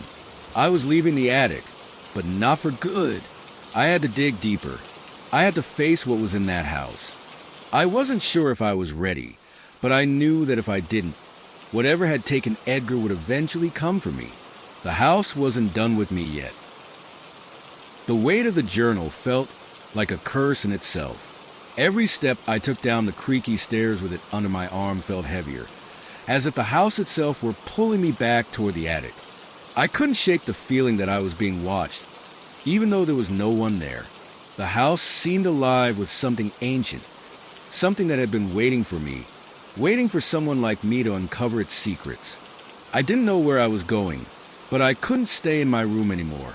Not after what I'd learned. I had to keep moving, keep searching. As I walked through the dimly lit hallway, I felt the temperature drop. It was subtle at first, just a chill creeping under my skin. But soon, the air grew colder, like the house had been left open to the night. My breath began to mist in front of me, and my heart thudded louder in my chest. There was something about this place that made me feel like I was always on the edge of something terrible, something just beyond my reach. The footsteps had stopped for the moment, but I couldn't get rid of the sensation that they were still there, following me, waiting. I headed toward the living room, hoping to sit for a moment and collect my thoughts, but as I reached the door, I stopped. There, on the floor, in the exact spot where I had been sitting the night before, was a dark, wet stain.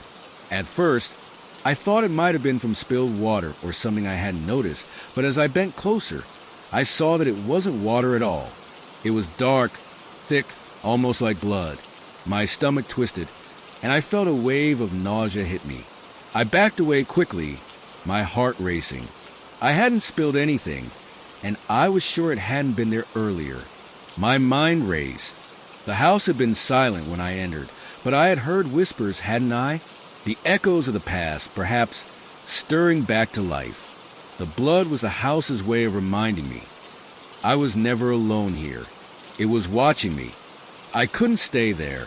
I needed to get out, at least for a little while, to get some air. But as I turned to leave, I heard it again. Footsteps, slow, measured, coming from the hallway. My breath caught in my throat as the sound grew louder, closer. But there was no one in the hallway. The footsteps seemed to be following me, and I couldn't help but feel like they were mocking me, toying with me, as if the house was testing how far I would go before I broke. I turned to face the hallway, my pulse thundering in my ears. I couldn't see anything, but I could feel it. Something was there, something that didn't belong. I bolted for the front door. I had to leave. I couldn't stay in that house anymore. I grabbed the doorknob and twisted, but it didn't budge. Panic rose in my chest, and I tugged harder, my fingers numb against the cold metal. The door was locked. I knew I hadn't locked it when I came in. It was never locked. My breathing became shallow, and the footsteps were back, closer now, just behind me. I could feel them, feel the presence of whatever was following me, hovering, watching. I tried the door again, desperation taking over, but it didn't move. A voice, soft but clear, whispered my name. Get out. It was barely audible, but it was unmistakable. I spun around, but no one was there. The room was empty, just as it had been a second ago. My heart was racing, and I could feel the fear clawing at my throat. I turned back to the door, tugging at it with all my strength, until finally, with a groan of protest, it gave way. I stumbled out into the front yard, gasping for breath as I collapsed onto the grass. I didn't know how long I lay there, the cold night air sharp against my skin, but I couldn't bring myself to go back inside. I had to leave this place. I had to get as far away as I could, but the house wasn't finished with me yet. The whispers had followed me outside. I stood, feeling like a puppet on a string, The house loomed in front of me, dark and imposing, the windows like hollow eyes staring out at me. The wind picked up, swirling leaves around my feet, and in the distance, I heard it again, those footsteps slow, deliberate, coming closer. I backed away, but the steps followed, dragging through the dirt like someone wearing heavy boots. The whispers grew louder, more insistent. Come back, come back. I turned and ran. My legs burned as I sprinted down the street, my heart pounding in my chest. But no matter how fast I ran, the footsteps were always just behind me, too close for comfort. Every time I looked over my shoulder, the house seemed to be a little closer, a little more menacing. I didn't stop until I reached the bus station, my lungs aching, my body trembling with exhaustion. I collapsed on a bench, gasping for air, but even then, I couldn't escape it. The whispers, the footsteps, the cold, they were all still with me.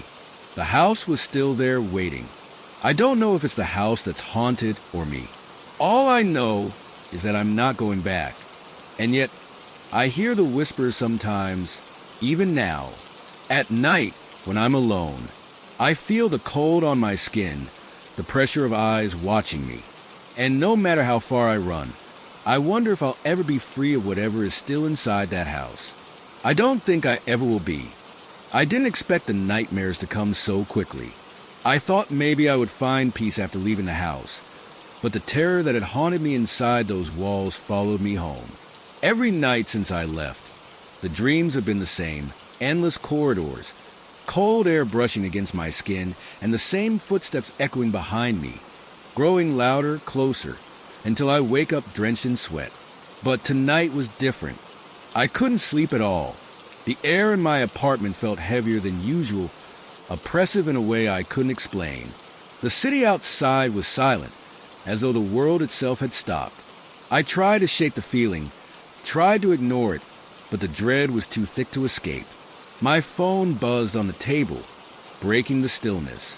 It was a message from Claire, my old neighbor, the one person I'd told about the house.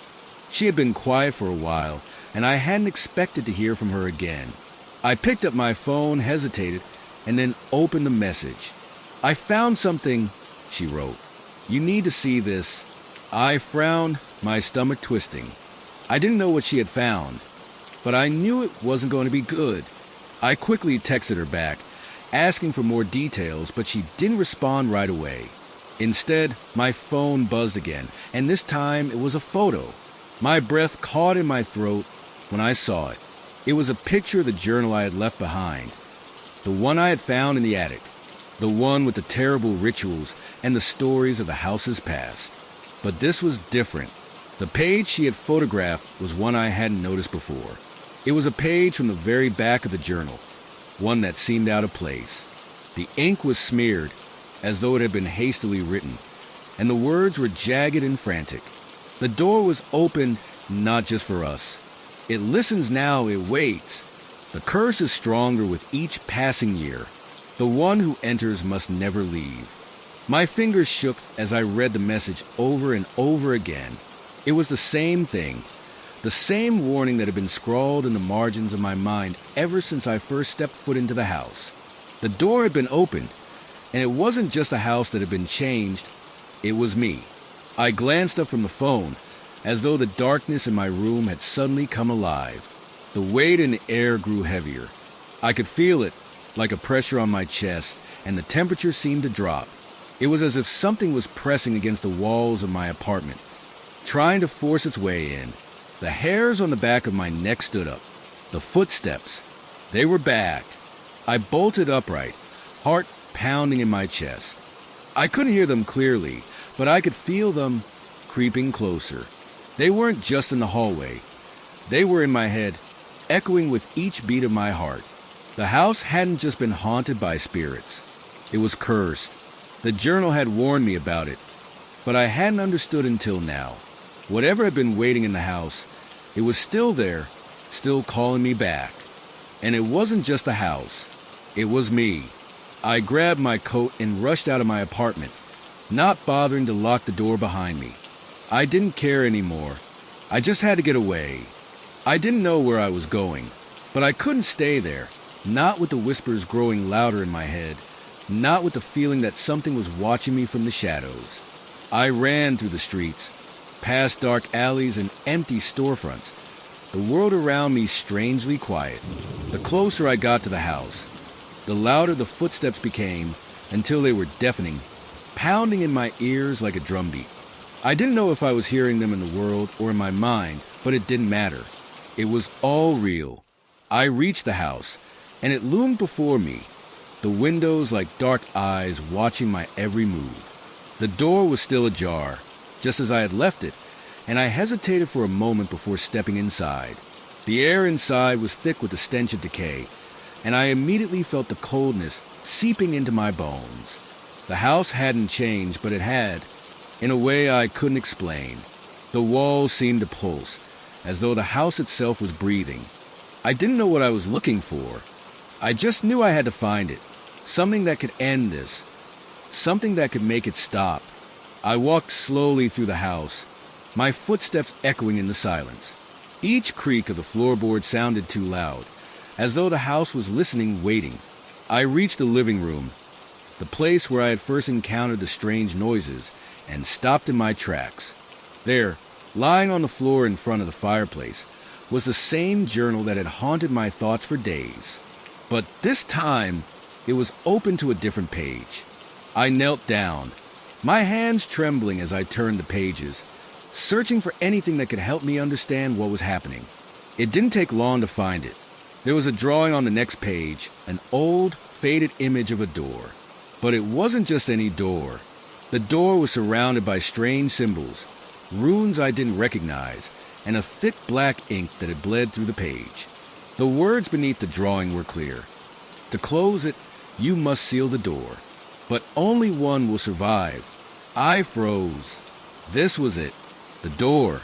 It had to be sealed, but the curse. It wasn't just about the house. It was about the people. About me.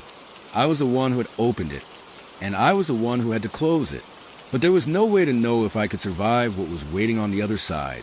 The room grew colder, and the whispers returned. They weren't just in my head anymore.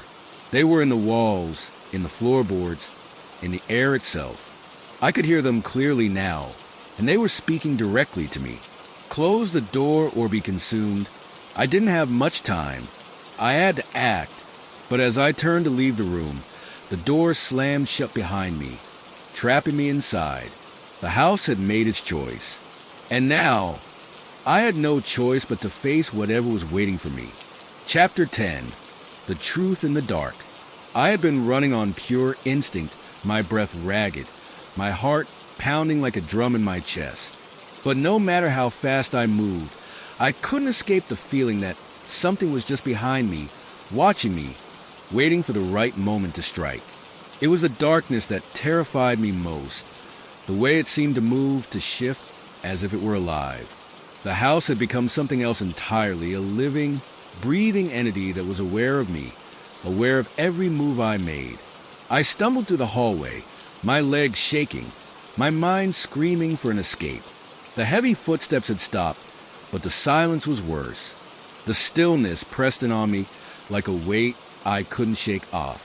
It felt as though the air itself had thickened, suffocating me with every breath I took.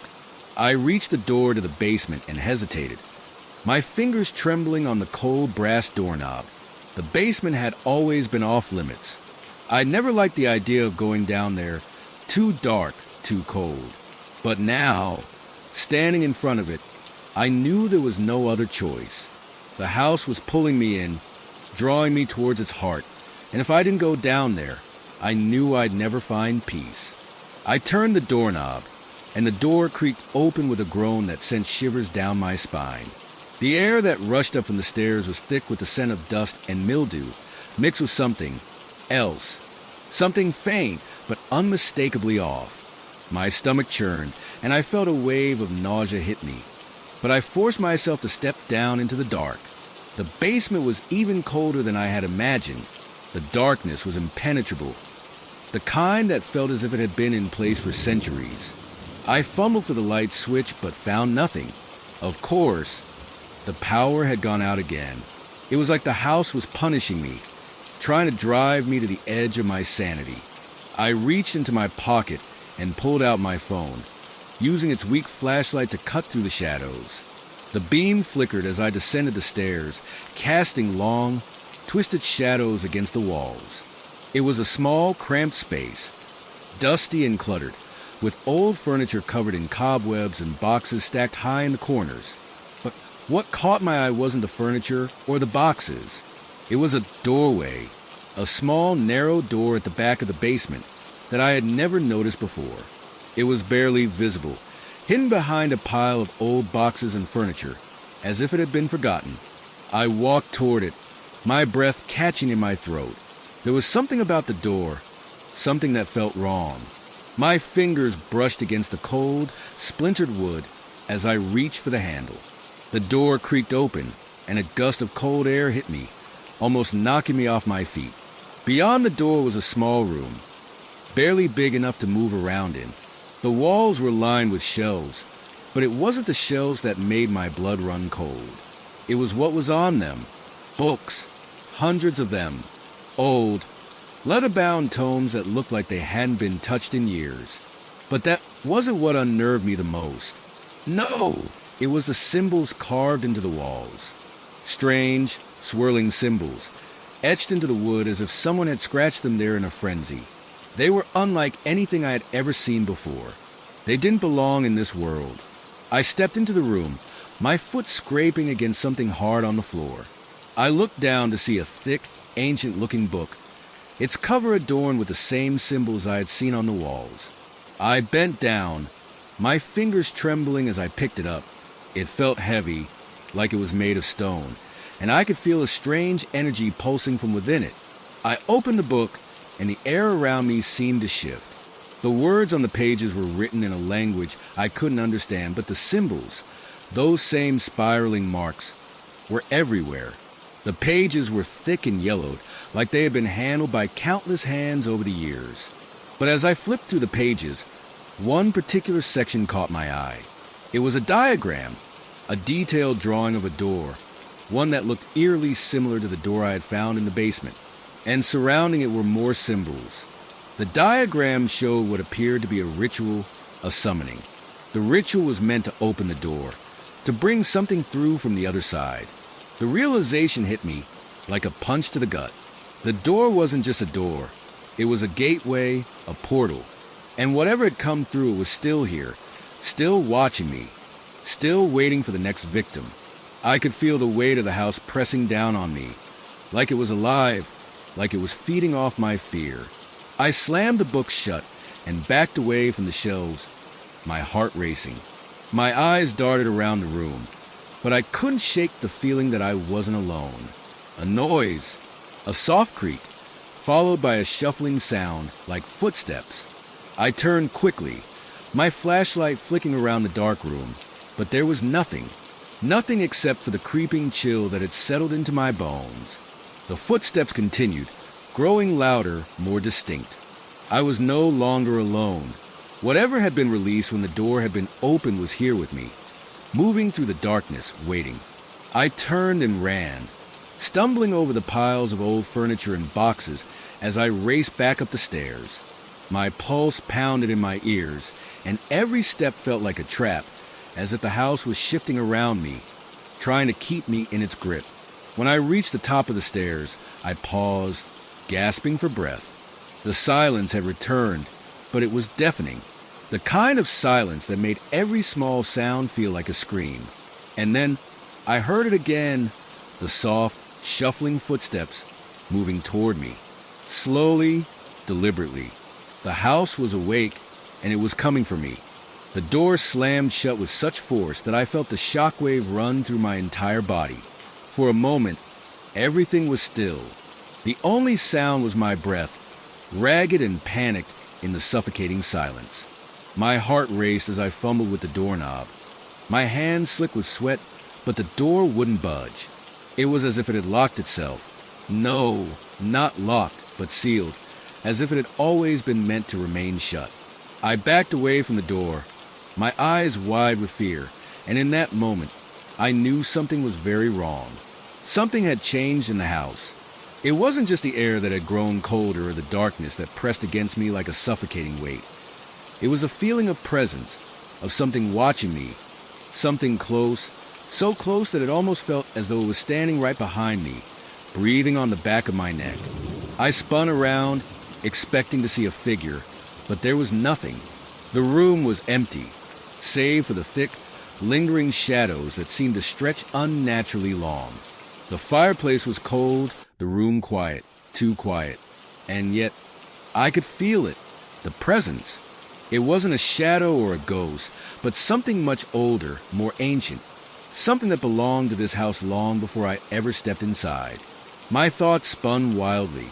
I had read the journal. I had seen the warnings, the drawings, the rituals. I knew what I had to do. I had to find the door that had been open when I moved in. But the house seemed to be shifting, its walls closing in on me, as if the very fabric of the place was alive, conscious of my presence. I moved towards the center of the room, my steps slow, tentative, unsure where to go or what to do next. My fingers brushed the pages of the journal again, but it felt heavier now, almost like a burden. I had to close the door. The house would never let me leave until I did. But how?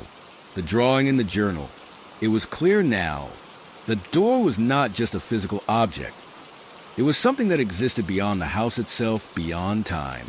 It was a threshold, a gateway, and whatever had come through it was now here with me. I didn't realize how much time had passed until I heard it. The unmistakable sound of footsteps, slow and deliberate, echoing from somewhere deep within the house. My pulse quickened as I froze, listening. The steps were soft, but they were there. They were coming closer. I should have run, but I couldn't. My legs wouldn't move. I was rooted to the spot, my body numb with fear. The footsteps grew louder, closer, until they were right outside the room. I held my breath, trying to stay as still as possible, hoping, praying that whatever was would pass by. But the door opened. At first, I thought it was just the wind, or maybe the house shifting again. But no, this was different. The door creaked open with a sound that seemed to reverberate through my entire body. I didn't dare look at it, but I could feel the air shift. The room had become colder, the temperature dropping so fast that I could see my breath fogging in the air. I didn't want to look, but I had to. I had to know what was on the other side of that door. Slowly, I turned my head, eyes wide, heart pounding. The door was wide open now, and beyond it was darkness. Nothing but an inky blackness that seemed to stretch on forever. But there was something more. Something was moving in the darkness. I could feel it, could sense it. The footsteps started again, this time from within the darkness. They were heavy, dragging, as if something was slowly approaching, step by agonizing step. The sound grew louder, closer, and then I heard it, the unmistakable sound of breathing, ragged and strained, like someone or something was struggling to take a breath. I could no longer stand still. The fear was too overwhelming, too paralyzing. I turned and bolted, my feet pounding against the floor, but no matter how fast I ran, I couldn't escape it. I couldn't escape the presence that was now following me. The air seemed to thicken as I ran through the house, the darkness wrapping around me like a suffocating blanket. My hands brushed against the walls as I moved, feeling the rough texture of the wallpaper, the coolness of the wood beneath my fingers. But it didn't matter. The house was alive, and it was closing in on me. I made it to the stairwell, but as I descended, the steps creaked beneath my weight, each sound echoing unervingly through the silence. I glanced over my shoulder. Nothing, but I knew it was still there, lurking in the shadows. Suddenly, the air shifted again. The temperature dropped even further, so cold that I could feel my breath catching in my chest. I shivered, goosebumps rising on my skin. Something was wrong. Something was very wrong. I tried to keep moving, to get away, but my legs felt like lead. I couldn't go any faster, and then I heard it. Just behind me, a whisper. A soft voice, barely audible, but unmistakably there. It was speaking my name. Come back. It was a voice I didn't recognize, yet it felt so familiar. My heart stopped, my body freezing in place. I wanted to turn, to see who or what was speaking, but I couldn't. The voice wasn't just in the room. It was inside my head, echoing in my mind. Come back, or it will never end. I couldn't breathe. The walls felt as though they were closing in on me, the darkness pressing in from all sides. I tried to scream, but the sound caught in my throat, strangled by fear. I didn't know how long I stood there, unable to move, unable to scream. The voice continued, its whispers growing louder and more frantic, like the heartbeat of the house itself. Come back! It's too late. I had to leave. I had to escape. But where could I go? The house was alive, and it wouldn't let me go. It wouldn't let me leave until I finished what I had started. The door, the ritual. I had to close the door. I could hear it now. The sound of footsteps, faint but unmistakable, coming from the bottom of the stairs. My heart raced in my chest, every beat echoing in my ears like a drum. I turned to face the hallway, my eyes wide with fear, and for the first time since moving in, I felt truly helpless. The house, the damned house, was alive. It was no longer just creaks and groans. It was something worse, something that hungered for me. I could still smell the strange, pungent odor that had filled the basement, and it seemed to follow me, clinging to the walls, to my skin. The air felt heavier, thicker, as if the walls were closing in around me. I didn't know how much time I had before whatever it was in the dark found me. The silence that followed the footsteps was just as terrifying as the sounds themselves. It was as though the house was waiting for the right moment, biding its time. I moved quickly, my feet stumbling as I tried to put distance between myself and the basement door. My fingers brushed the walls, the rough texture grounding me. But the house seemed to stretch, to grow, like it was pulling me back into its depths. My mind raced, scrambling for an answer, for something that could save me. The book, the journal, those strange symbols. There had to be something, anything that could stop this. I glanced back down the dark hallway, my breath catching in my throat. The shadows seemed to move, twisting unnaturally around the corners of the walls. I knew it was coming. It would be here any second. I couldn't stay. I couldn't face whatever this was. The only option was to leave, to get out of this place before it swallowed me whole. But the front door was locked. I hadn't even thought to check it after the first few nights. I had assumed everything was normal, until now. Now, I knew nothing about this house was normal. I turned toward the window. It was the only way. My hands were shaking as I grabbed the windowsill, my mind struggling to hold on to any shred of rational thought. The house felt like it was pressing in on me, like it didn't want me to escape. The temperature had dropped again, and a chill ran down my spine as the footsteps behind me grew louder, more distinct. It was coming. I reached for the window latch, my fingers numb with cold, my breath fogging in front of me. I fumbled with it, trying to pry it open, but it wouldn't budge. It was stuck, the wood warped with age, refusing to let me out. A voice, no, not a voice, a whisper, sounded behind me, so close I could feel it in my ear. You can't leave. I froze, my body stiffening in terror. It was as though the house itself was speaking to me, its very walls closing in on me, its breath cold and sharp against my skin. I whipped around, but there was nothing, only the shadows moving, swirling like something living. I turned back to the window. I had to get out. I had to leave. I slammed my palm against the window, desperate, the sound of the impact loud in the thick silence. And then with a final push, the window gave way, creaking open just enough for me to slip through. I didn't hesitate.